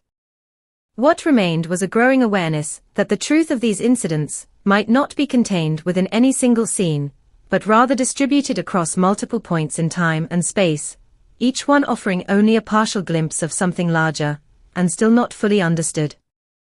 It is from this fragmented foundation that the investigation moves forward, entering the next phase where interpretation begins to take shape, and where the challenge is no longer only what was found, but what those findings might collectively mean. As the initial shock of discovery began to settle, the investigation entered a more complex and psychologically demanding phase. The immediate urgency of securing scenes and identifying victims gave way to a slower, more uncertain process of interpretation. This was the stage where fragments of evidence had to be assembled into potential narratives, where assumptions had to be tested against incomplete data, and where every possible lead carried both the promise of clarity and the risk of misdirection. In cases later associated with the Times Square Ripper narrative, this phase proved particularly challenging. The environment in which the crimes occurred was already saturated with variables. Thousands of individuals passed through the area daily, each with their own movements, intentions, and levels of anonymity. This density of human activity made it extremely difficult to isolate consistent behavioral patterns tied to a single offender. Investigators were not searching in a controlled space, but within a living system that constantly erased and rewrote its own traces. Early suspect identification efforts began, as they often do, with proximity. Detectives reviewed individuals who had been present in or around the locations of the incidents at relevant times. This included hotel staff, known repeat visitors, local workers, and individuals with prior criminal records connected to similar offenses. However, proximity alone proved insufficient as a reliable filter. In an environment like Times Square during this period, proximity was not exceptional, it was the default condition of existence. One of the earliest complications arose from the sheer volume of potential persons of interest. The area's transient population meant that many individuals moved in and out of the investigative horizon before meaningful background checks could be completed. Some suspects could not be fully traced due to incomplete identification records. Others had histories that suggested potential relevance, but lacked direct linkage to the specific crimes under review. In several instances, individuals were questioned and later released when no corroborating evidence could be established. As interviews accumulated, investigators began to notice a recurring problem. Witness accounts, while numerous, were inconsistent in critical details. Descriptions of individuals seen with victims prior to their deaths varied significantly depending on the source. In some cases, the same person was described differently by separate witnesses, likely due to the conditions under which observations were made. Poor lighting, brief interactions, and the general visual noise of the environment all contributed to unreliable recall. This inconsistency made it difficult to construct a coherent suspect profile. Despite these challenges, certain behavioral patterns were hypothesized. Investigators considered the possibility that the offender, or offenders, may have possessed familiarity with the area's structure. The selection of locations suggested at least some understanding of spatial privacy within highly public environments. However, this observation remained speculative. In a district composed almost entirely of transient interactions, familiarity was difficult to distinguish from coincidence. Among the individuals examined during this phase were those with prior offenses involving violence or sexual assault. Criminal databases of the time were limited in scope and interoperability, requiring manual cross-referencing between jurisdictions. This slowed the process significantly and increased the likelihood that potentially relevant information might not be immediately connected. Even when matches were identified, they often lacked sufficient detail to support escalation into formal charges. In parallel, investigators explored the possibility that the crimes were not the work of a single individual. This hypothesis gained traction as inconsistencies between cases became more apparent. Differences in method, variation in victim selection patterns, and lack of a unified signature suggested that multiple perpetrators operating independently could produce similar outcomes within the same geographic area. This possibility complicated the investigation further, as it expanded rather than narrowed the field of inquiry. However, the alternative hypothesis, that a single offender was adapting behavior across different encounters, could not be dismissed. Serial offenders are known to evolve methods over time, particularly when operating in environments where detection risk is variable. This duality created a persistent tension within investigative teams. Every piece of evidence had to be evaluated against two competing frameworks, neither of which could be conclusively proven at the time. As months passed, the accumulation of leads began to produce diminishing returns. Many investigative threads ended without resolution. Some suspects were cleared through alibi verification, while others simply disappeared from accessible records due to the transient nature of the population. This pattern of emergence and disappearance created a cyclical dynamic within the investigation, where progress was often followed by regression into uncertainty. Psychologically, this phase of the investigation placed significant strain on those involved. Detectives working on the case were required to maintain analytical distance while continuously confronting the reality of unresolved violence. The absence of closure in individual cases compounded over time, creating a sense of investigative fatigue. Yet the pressure to maintain momentum remained constant, driven by both institutional responsibility and public concern. Outside the formal investigative structure, speculation continued to grow. Media coverage, while not always aligned with official findings, contributed to shaping public perception of the case. The idea of a singular, Ripper, figure persisted in public discourse, even as investigative teams refrained from confirming such a designation. This divergence between public narrative and institutional caution created additional complexity, as external pressure occasionally influenced the direction of inquiries. Within law enforcement circles, informal discussions often revolved around whether certain cases should be re-evaluated in light of others. These conversations reflected an awareness that fragmentation of investigative efforts might be obscuring broader connections. However, organizational constraints and the need for evidentiary standards limited the extent to which these ideas could be operationalized. In reviewing the totality of suspect-related investigations during this period, one consistent outcome emerges. Despite extensive inquiry, no individual or group could be definitively linked to all cases under consideration. The evidence remained distributed, partial, and insufficiently cohesive to support a unified conclusion. This does not imply absence of perpetrators, but rather highlights the limitations of investigative tools and environmental conditions at the time. The result was a landscape of unresolved possibilities. Multiple suspects were considered, evaluated, and ultimately excluded or left unconfirmed. Each represented a potential thread in the broader narrative, but none provided the structural coherence necessary to resolve it. The investigation, rather than converging toward clarity, expanded into a network of possibilities that resisted final closure. As this phase concluded, investigators were left with a difficult reality. The crimes could not be definitively attributed to a single actor, nor could they be fully separated into independent events, without acknowledging their overlapping characteristics. The truth, if it existed in a singular form, remained beyond reach.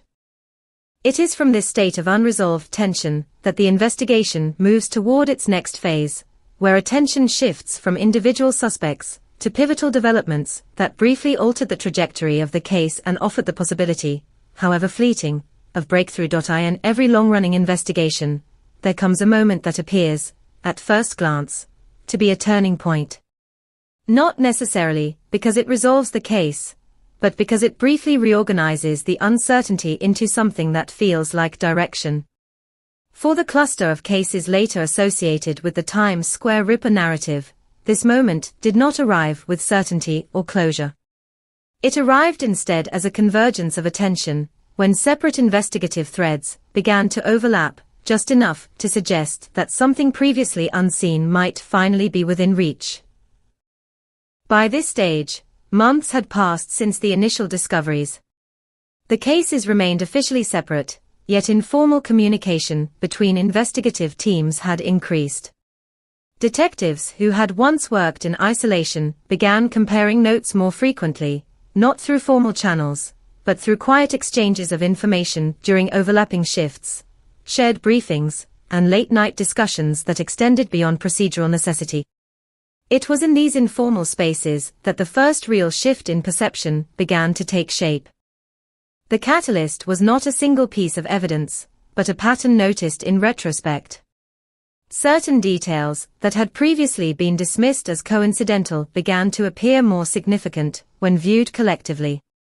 The proximity of locations, the recurring vulnerability of victim profiles, and the similarity in environmental conditions started to form a loose framework. None of these elements were definitive on their own, but together they created a sense that the earlier assumption of complete randomness might need to be reconsidered.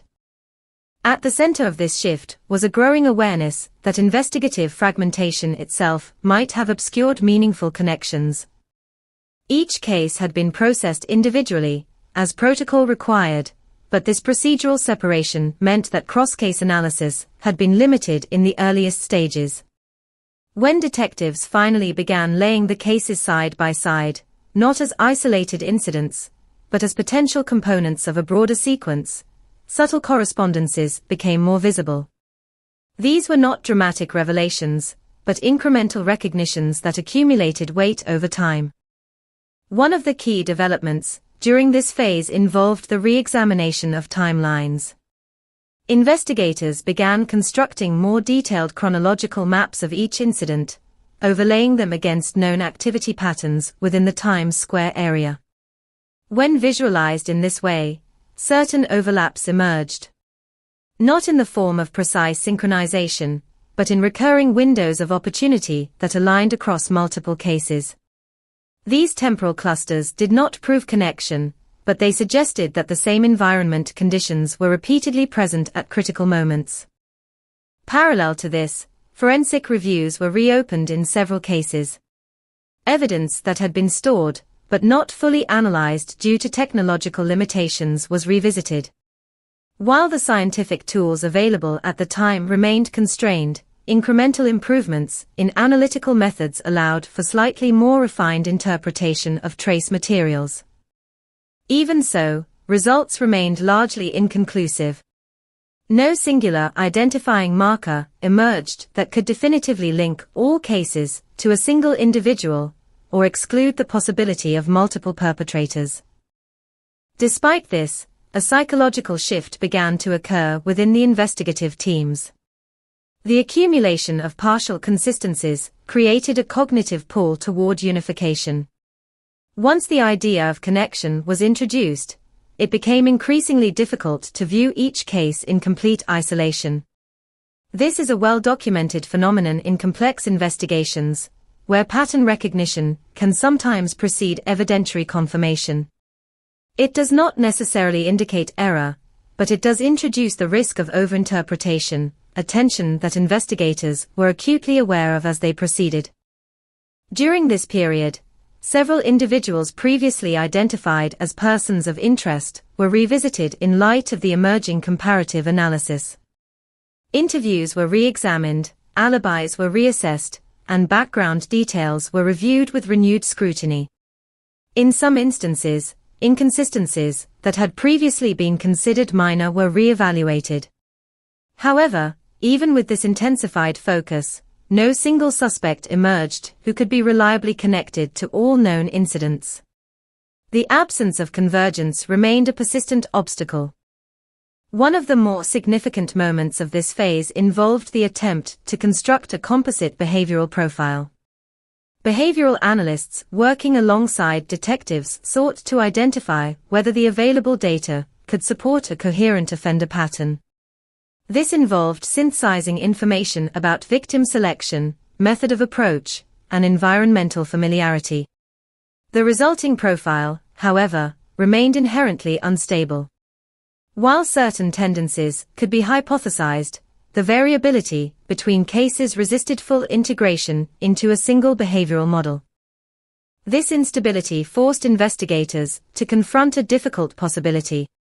The emerging pattern might not represent a single offender adapting behavior over time, but rather a convergence of multiple independent actors operating within the same geographic and social ecosystem. The implications of this possibility were significant, as it shifted the investigative focus from identification of one individual to mapping a broader field of potential threats. At the same time, external pressure on the investigation increased. Media attention intensified as fragmented reports began to circulate more widely, often emphasizing the possibility of a serial offender operating in Manhattan. This public framing created an additional layer of complexity for investigators, who had to balance the need for cautious analysis with growing expectations of resolution. The gap between public narrative and internal assessment widened, producing a tension that influenced how information was communicated externally. Within the investigative units, the idea of a breakthrough was increasingly discussed, but rarely in definitive terms. Instead, it was understood as a shift in perspective rather than a concrete discovery. The most important change was not the identification of a suspect or the recovery of decisive evidence, but the recognition that the cases could no longer be fully understood in isolation. This realization altered the structure of the investigation itself, prompting a more integrated approach to analysis. Yet even as this shift occurred, certainty remained elusive. Every potential connection was accompanied by an alternative explanation. Every pattern suggested by the data could be interpreted in multiple ways. This duality prevented the investigation from advancing into resolution, but it also prevented premature closure based on incomplete assumptions. The result was a state of sustained ambiguity, where progress was measured not in answers, but in the refinement of questions. As this phase drew to a close, investigators found themselves in a position that was both more informed and more uncertain than before. They had gained a broader understanding of the context in which the crimes occurred, and they had developed more sophisticated frameworks for interpreting the available evidence. Yet the central question remained unresolved. Whether these incidents were the work of a single individual or multiple perpetrators operating independently, the truth remained just beyond reach. It is from this delicate balance between insight and uncertainty that the investigation moves forward into its next phase, where the focus shifts from emerging patterns to the formal pursuit of justice, and where the limits of evidence will be tested against the demands of accountability. By the time the case moved into its judicial phase, the investigation had already spent itself across months of uncertainty, fragmented leads, and unresolved questions. What remained was not a single coherent narrative of guilt, but a collection of incomplete truths assembled under the pressure of institutional necessity.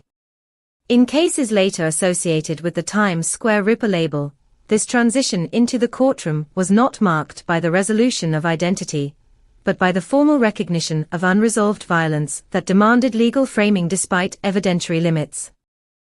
The courtroom setting itself contrasted sharply with the environment where the crimes had occurred. Outside, the city continued its chaotic rhythm, but inside, everything was controlled, structured, and stripped of ambiguity. The architecture of justice demanded clarity, even when the underlying facts resisted it. Every statement had to be categorized, every piece of evidence assigned meaning, and every narrative aligned with procedural logic. Yet beneath this structure, uncertainty remained present, shaping every argument that unfolded. The prosecution's task was to construct a narrative strong enough to hold together multiple fragments of investigation. Without a definitive suspect conclusively tied to all incidents, the argument relied heavily on circumstantial alignment. Patterns of victim vulnerability, geographic concentration, and temporal clustering were presented as indicators of a potentially unified source of violence. Each element was carefully arranged to suggest continuity, even when direct proof of connection was incomplete. Witness testimony played a central role in this construction. Individuals who had encountered victims shortly before their deaths were called to reconstruct final movements, interactions, and observations. Their accounts, however, varied in detail and reliability. Memory under stress is inherently unstable, and the passage of time between events and testimony further complicated accuracy. Even so, these testimonies formed a critical bridge between physical evidence and narrative interpretation, filling gaps that forensic data alone could not address. The defense, in contrast, focused on the fragmentation of the evidence. They emphasized the inconsistencies between cases, the absence of a singular behavioral signature, and the lack of definitive forensic linkage. Their argument centered on the idea that what had been presented as a connected series of events could just as plausibly represent multiple independent incidents occurring within the same densely populated and high-risk environment. In their framing, the perception of a unified offender was an interpretive overlay rather than an evidentiary conclusion. This tension between narrative coherence and evidentiary fragmentation defined the courtroom dynamic. Every piece of evidence introduced by one side was met with an alternative interpretation by the other. A pattern suggested by proximity could be reframed as coincidence. A similarity in method could be explained as environmental influence rather than individual consistency. The courtroom became a space where meaning itself was contested, not just facts. For the jury, this created a complex cognitive burden. They were asked not only to evaluate evidence, but to navigate uncertainty at a structural level.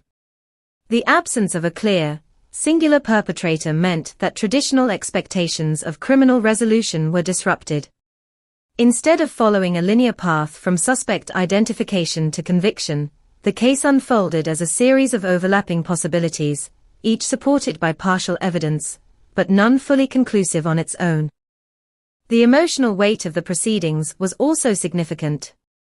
Testimonies from those connected to the victims brought human dimension into a space otherwise governed by procedural language.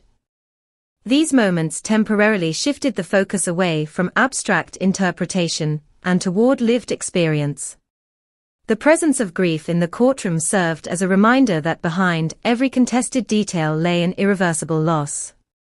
Yet even this emotional clarity could not resolve the underlying evidentiary ambiguity.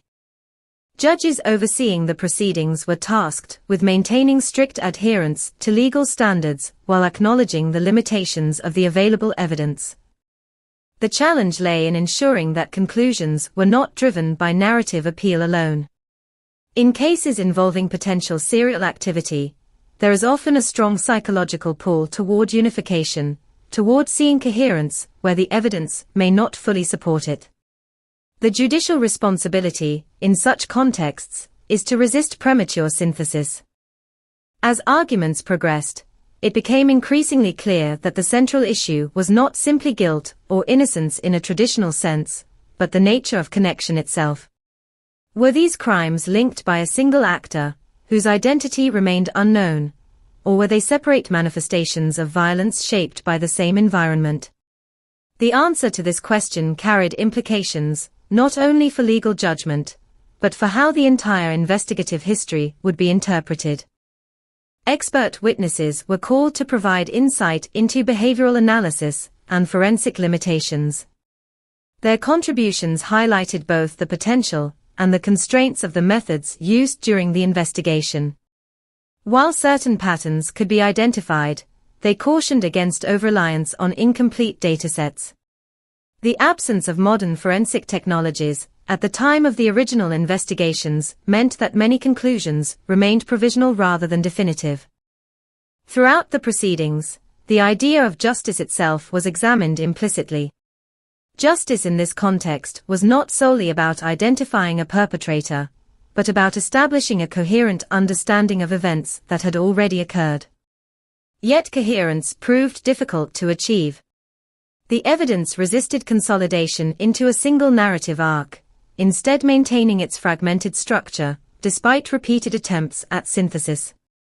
As the courtroom phase continued, attention gradually shifted away from the possibility of identifying a single offender, and toward the broader question of accountability, within systems of investigation and urban governance. The limitations exposed during the case highlighted not only gaps in forensic capability, but also structural challenges in managing high-volume crime environments where patterns are difficult to isolate. Ultimately, the judicial process could not fully resolve the ambiguity at the heart of the case. While legal arguments were made, evidence evaluated, and testimonies recorded, the underlying uncertainty persisted. The courtroom provided a framework for interpretation, but it could not fully eliminate the contradictions embedded within the investigative history. As proceedings concluded, what remained was not a definitive resolution, but a structured acknowledgement of unresolved complexity. The cases associated with the Times Square Ripper narrative remained suspended between competing interpretations, neither fully unified nor fully separate, existing in a space where legal judgment and investigative uncertainty overlapped without complete reconciliation. It is from this unresolved judicial outcome that the narrative moves forward into reflection, where the consequences of ambiguity extend beyond the courtroom and into the broader understanding of what these cases ultimately represent. After the courtroom proceedings ended, there was no moment of closure that arrived with clarity or emotional finality. Instead, what followed was a quieter, more uncertain phase, where the absence of resolution became the defining feature of the case itself. In the years after the incidents associated with the Times Square Ripper narrative, the investigation did not so much conclude as it gradually dissolved into a broader historical memory, where facts, interpretations, and speculation began to coexist without clear boundaries. The city of New York moved forward, as it always does, reshaping itself through cycles of redevelopment, policy change, and cultural reinvention. Nowhere was this transformation more visible than in Times Square. What had once been a dense and chaotic environment of adult theaters, low-cost hotels, and unmanaged street activity slowly began to shift under increasing municipal pressure. Urban planners, law enforcement agencies, and private investors converged on the area with a shared goal of restructuring its identity. Over time, the visual and social landscape changed so dramatically that the conditions in which the original events occurred became increasingly difficult to imagine for later generations. Yet beneath this transformation, the memory of the earlier era remained embedded in archival records, investigative files, and the fragmented testimonies of those who had lived through it. The cases themselves did not disappear. They were stored, categorized, and periodically revisited, but they no longer occupied the same level of active urgency within public consciousness. This shift is common in long-term unresolved investigations, where attention gradually migrates toward newer crises, leaving older cases in a state of suspended relevance. For the families connected to the victims, however, there was no such transition into abstraction. The absence of definitive answers meant that grief did not follow a traditional narrative arc. Without confirmed accountability, the emotional process remained incomplete. Some families continued to seek information years later, requesting updates, re-examinations of evidence, or clarification of investigative decisions. Others withdrew from formal engagement entirely, carrying their uncertainty privately rather than continuing to interact with institutional systems that could not provide resolution. Within law enforcement, the case became an example frequently referenced in discussions about investigative limitations during that era. It illustrated the challenges of working in environments where forensic technology was still developing, where interagency communication was limited, and where high-density urban crime created conditions of informational overload. Detectives who had worked on the case often described it not as a single failure or success, but as an accumulation of constraints that shaped every stage of the process. One of the most significant lessons drawn from the investigation was the difficulty of interpreting patterns in environments saturated with noise. In a setting like late 1970s Times Square, where violence, exploitation, and transient populations intersected continuously, distinguishing between correlation and causation became an almost philosophical challenge. The human mind naturally seeks structure, especially in the presence of repeated tragedy, but structure is not always present in the underlying reality. The risk, therefore, is that meaning may be imposed where only coincidence exists, or that genuine patterns may remain unrecognized due to their dispersion across fragmented datasets. This tension between pattern recognition and evidentiary restraint became central to how the case was later studied in academic and investigative contexts. Criminologists examining the files noted that the designation of a single Ripper figure may have reflected more about the psychological needs of observers than about the actual structure of the crimes. The label provided narrative cohesion, but narrative cohesion is not always equivalent to factual accuracy. In some analyses, the case became a cautionary example of how media framing can influence both public perception and investigative interpretation. At the same time, it would be inaccurate to dismiss the possibility that meaningful connections existed among the cases. The similarities in victim vulnerability, geographic concentration, and situational context remain difficult to ignore entirely. What remains unresolved is not whether patterns existed, but whether those patterns necessarily point to a single source of causation. Multiple independent actors operating within the same environment can produce overlapping outcomes that appear connected when viewed retrospectively.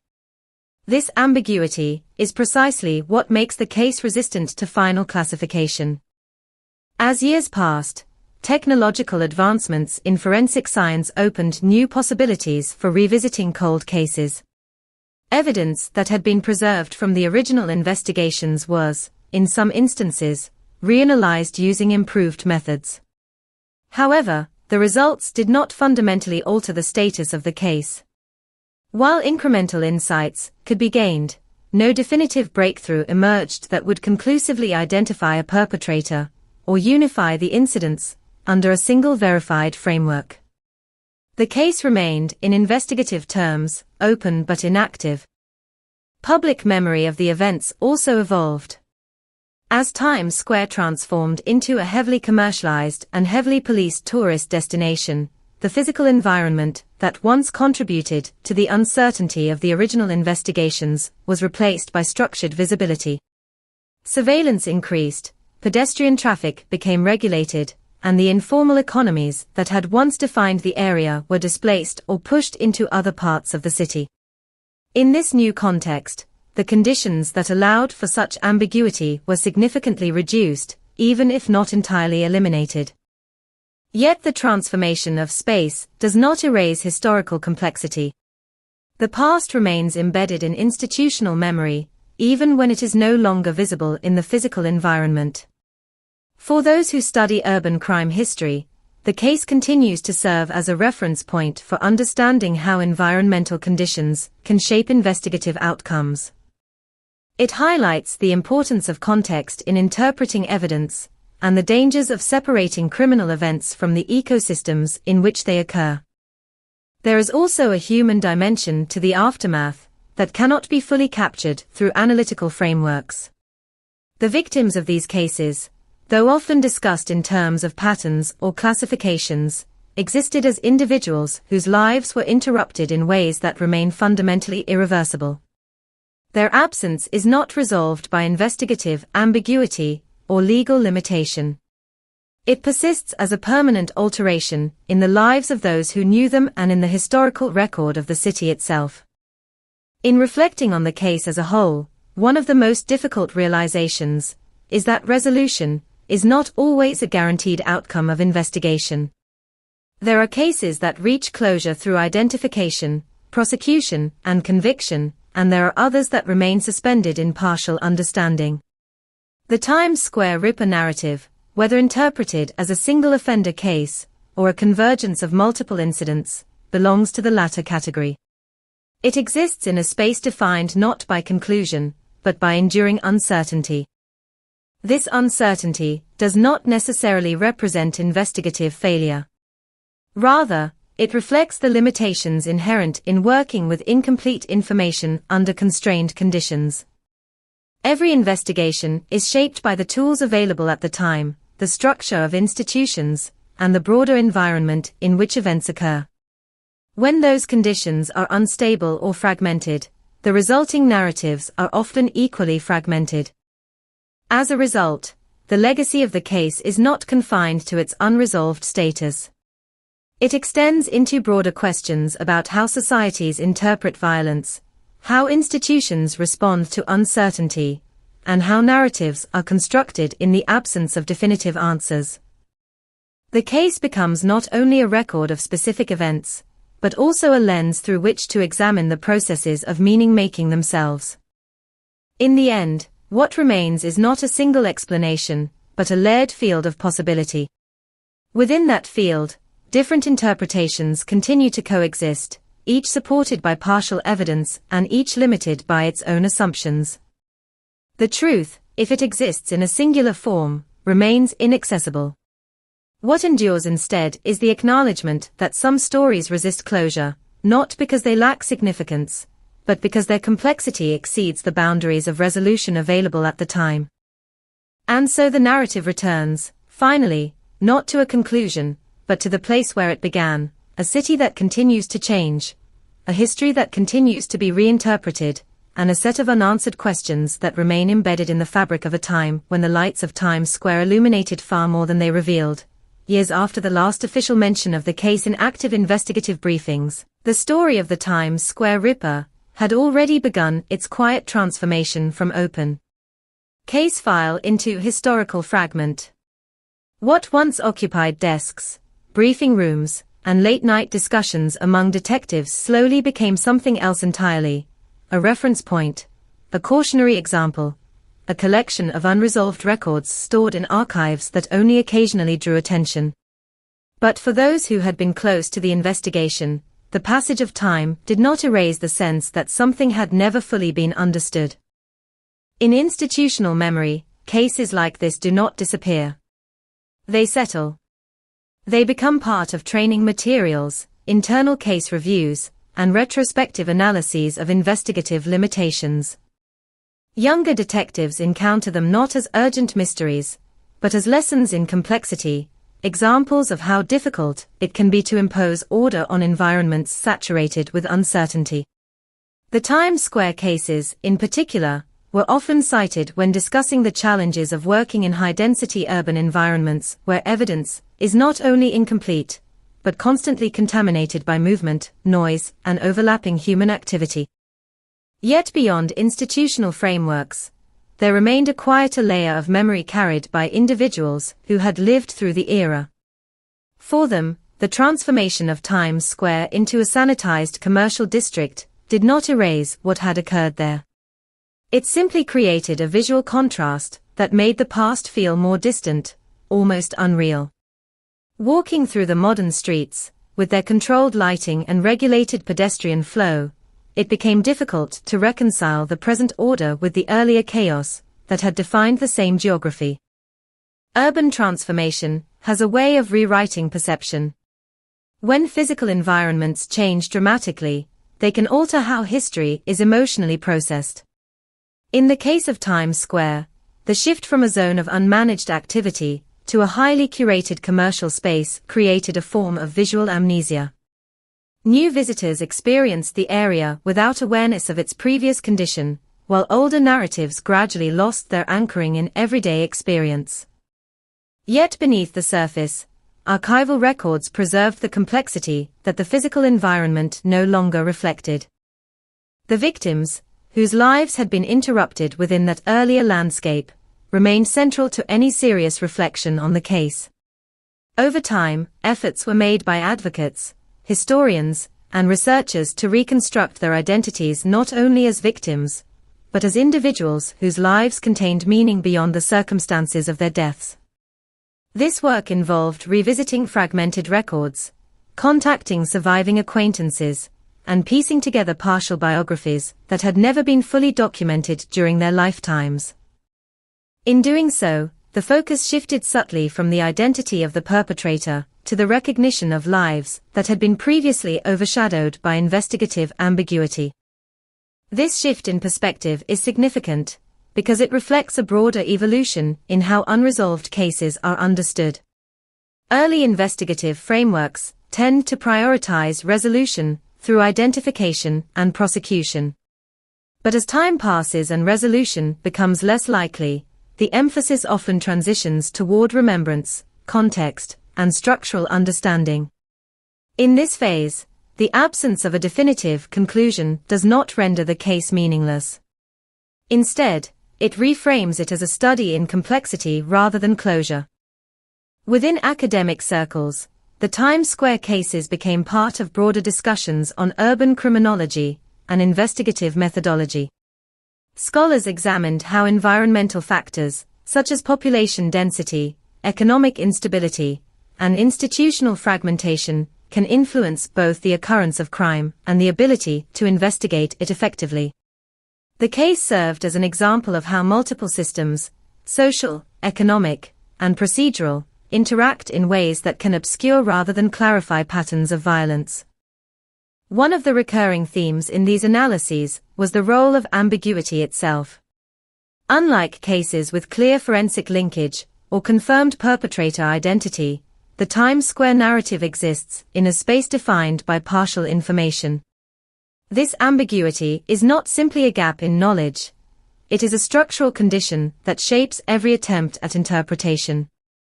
It forces analysts to confront the limits of inference and the possibility that multiple explanations may coexist without a single definitive resolution. For those who worked directly on the original investigations, revisiting the case years later often produced mixed emotions. There was professional recognition of the constraints under which the work had been conducted, but also an awareness that certain questions had never fully resolved. Some detectives described the case not in terms of failure or success, but as an unfinished process that reflected the realities of its time. Others emphasized the importance of acknowledging uncertainty rather than forcing retrospective clarity where none existed. As forensic science continued to advance, there were periodic attempts to re-examine evidence from the original cases. New technologies offered the possibility of extracting information that had previously been inaccessible. However, the results of these re-examinations did not fundamentally alter the structure of the case. While incremental findings could sometimes be obtained, they were not sufficient to unify the incidents into a single definitive narrative, or to identify a conclusive perpetrator. This persistence of uncertainty is itself meaningful. It demonstrates that not all investigative questions are resolved through technological progress alone. Some cases remain dependent on conditions that cannot be retroactively reconstructed, particularly when the original environment was as complex and unstable as late 1970s Times Square. The passage of time, rather than clarifying the case, often reinforces its fragmentation. In cultural memory, however, the story has continued to evolve. True crime narratives, documentaries, and retrospective analyses have occasionally revisited the case, each attempting to impose structure on its ambiguity. In these reinterpretations, the label of Ripper sometimes reappears, reflecting the enduring human preference for singular explanations. Yet even within these narratives, there is often an acknowledgement, explicit or implicit, that certainty remains elusive. What distinguishes the Times Square case from more resolved investigations is not only the absence of identification, but the density of competing interpretations. It is a case that resists simplification. Every attempt to unify it introduces new contradictions, and every attempt to separate it into independent events risks overlooking meaningful contextual overlap. This tension ensures that the case remains open in an intellectual sense, even if it is no longer active in a procedural one. Ultimately, what remains is a layered historical object. At its core are the victims, whose lives were interrupted within a specific urban environment shaped by economic, social, and institutional pressures. Surrounding this core are investigative efforts that reflect the limitations and practices of their time. Beyond that are layers of interpretation, media framing, academic analysis, and cultural memory, each adding dimension without fully resolving the underlying uncertainty. The Times Square Ripper narrative, whether understood as a single offender hypothesis, or a cluster of unresolved cases, continues to occupy this ambiguous space. It exists not as a closed chapter, but as a set of questions that have outlived their original investigative context. And in that persistence lies its defining characteristic, not what it conclusively reveals, but what it continues to resist. As the city continues to evolve, so too does the way this story is remembered. Yet beneath all reinterpretation, one element remains unchanged. In the moments when the lights of Times Square reflect off glass and steel, there is still a faint reminder that beneath the surface of any place defined by constant motion, there can exist histories that never fully resolve, only recede. Long after the case had faded from active investigation, there remained a quieter process that continued beneath the surface of official records and public memory. It is often assumed that unresolved cases simply stop, that they end at the point where investigative resources are redirected elsewhere, or where legal possibilities are exhausted. In reality, they continue in a different form, sustained by archives, reinterpretations, and the persistent human need to revisit what was never fully understood. In the decades following the period associated with the Times Square Ripper narrative, the case became part of a broader shift in how urban violence was studied and contextualized. It was no longer treated as a singular investigative problem, but as an example within a larger system of analysis.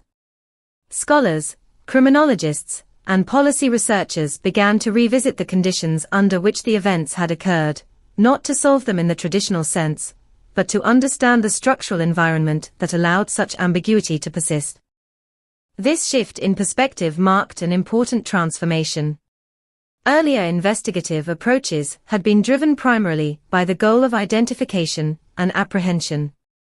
But as time passed, and as the likelihood of definitive resolution diminished, attention gradually moved toward understanding patterns of vulnerability, institutional limitations, and environmental factors. The case became less about who committed the acts and more about how multiple systems interacted in ways that made clarity difficult to achieve. One of the most significant aspects of this retrospective analysis was the role of urban density. Times Square during the late 1970s was not simply a location of high activity. It was a layered ecosystem of overlapping economies, transient populations, and informal social structures. Within this environment, traditional investigative assumptions often struggled to function effectively. The presence of constant movement meant that witness reliability was limited, while the high turnover of individuals made long-term tracking of persons of interest extremely difficult. In examining this context, researchers noted that the conditions which complicated the original investigation were not incidental, but structural. The same factors that made the area economically and socially dynamic also contributed to investigative opacity. This duality created a situation in which violence could occur without producing stable, traceable narratives, at least not within the technological and procedural constraints of the time. Another important dimension of later analysis involved institutional fragmentation. Multiple agencies were involved in responding to incidents within the area, but coordination between them was often inconsistent. Information sharing protocols were less developed than they are today, and investigative jurisdictional boundaries sometimes created barriers to comprehensive analysis. In retrospect, this fragmentation is seen as one of the key factors that contributed to the inability to establish definitive connections between cases. However, it is also important to recognize that these limitations were not unique to this particular investigation. They reflected broader systemic conditions within urban law enforcement during that era. The Times Square cases thus became representative of a wider set of challenges facing investigative agencies operating in rapidly changing metropolitan environments. As time passed, the physical environment of Times Square continued to evolve, and this evolution had a profound effect on how the case was remembered. The transformation of the area into a controlled commercial and tourist space created a visual and experimental disconnect from its earlier state. New generations who encountered the location had no direct sensory reference for the conditions under which the original events had occurred. This shift contributed to a form of historical distancing, where the events became increasingly abstract, detached from lived experience. Yet within institutional archives, the case remained intact. Reports, photographs, interviews, and forensic notes continued to exist as preserved fragments of a complex investigative effort. These materials, while incomplete, provided the foundation for ongoing reflection and occasional reassessment.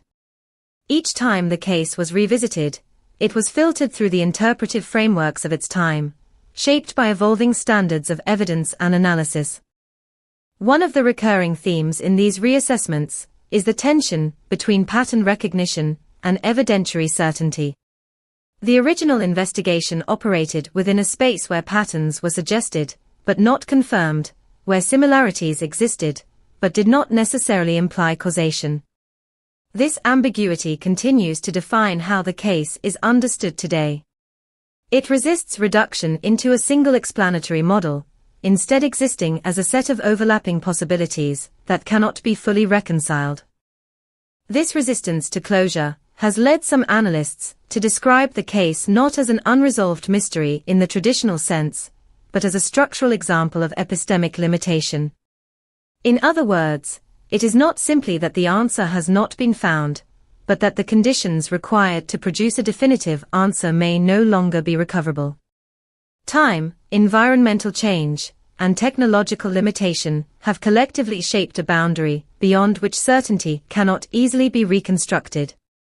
Within this framework, the victims remain central, not as variables within an investigative equation, but as individuals whose lives were shaped and ultimately interrupted by circumstances that extended beyond any single explanation. Efforts to reconstruct their biographies in later years have emphasized this human dimension, seeking to restore individuality to narratives that were once dominated by investigative uncertainty. These reconstructions are necessarily incomplete, but they serve an important function in shifting the focus from abstraction back toward lived experience. At the same time, the figure of the unknown offender, whether singular or multiple, continues to occupy a space within the narrative. This figure is less a confirmed identity than a conceptual presence, representing the limits of investigative reach during the period in question. In some interpretations, this presence is treated as a real but unidentified individual. In others, it is understood as a composite effect produced by overlapping cases and environmental conditions. Both interpretations persist, neither fully displacing the other. What makes the Times Square case particularly significant in the study of unresolved investigations is precisely this duality. It cannot be easily categorized as either a solved case with missing details or an entirely fragmented set of unrelated events. Instead, it exists in an intermediate state, where elements of both possibilities remain plausible. This intermediate state challenges conventional expectations of investigative closure. In reflecting on the broader implications of the case, it becomes clear that its importance lies not only in its unresolved status, but in what it reveals about the limits of interpretation. Every investigative system operates within constraints, whether technological, procedural, or environmental. When those constraints align in particular ways, they can produce situations where even extensive effort fails to produce definitive resolution. The Times Square case stands as an example of such a convergence. As this retrospective understanding continues to evolve, the case remains part of ongoing discussions about how to interpret historical investigations that resist closure. It is studied not because it offers answers, but because it highlights questions that remain relevant to contemporary investigative practice. How do we define connection in environments saturated with complexity? How do we distinguish between pattern and coincidence? How do we preserve human narratives within systems designed primarily for classification and resolution? These questions ensure that the case retains relevance even in the absence of resolution. It continues to function as a reference point for examining the relationship between evidence and interpretation, between environment and behavior, and between history and memory. And so, the story does not end in the traditional sense.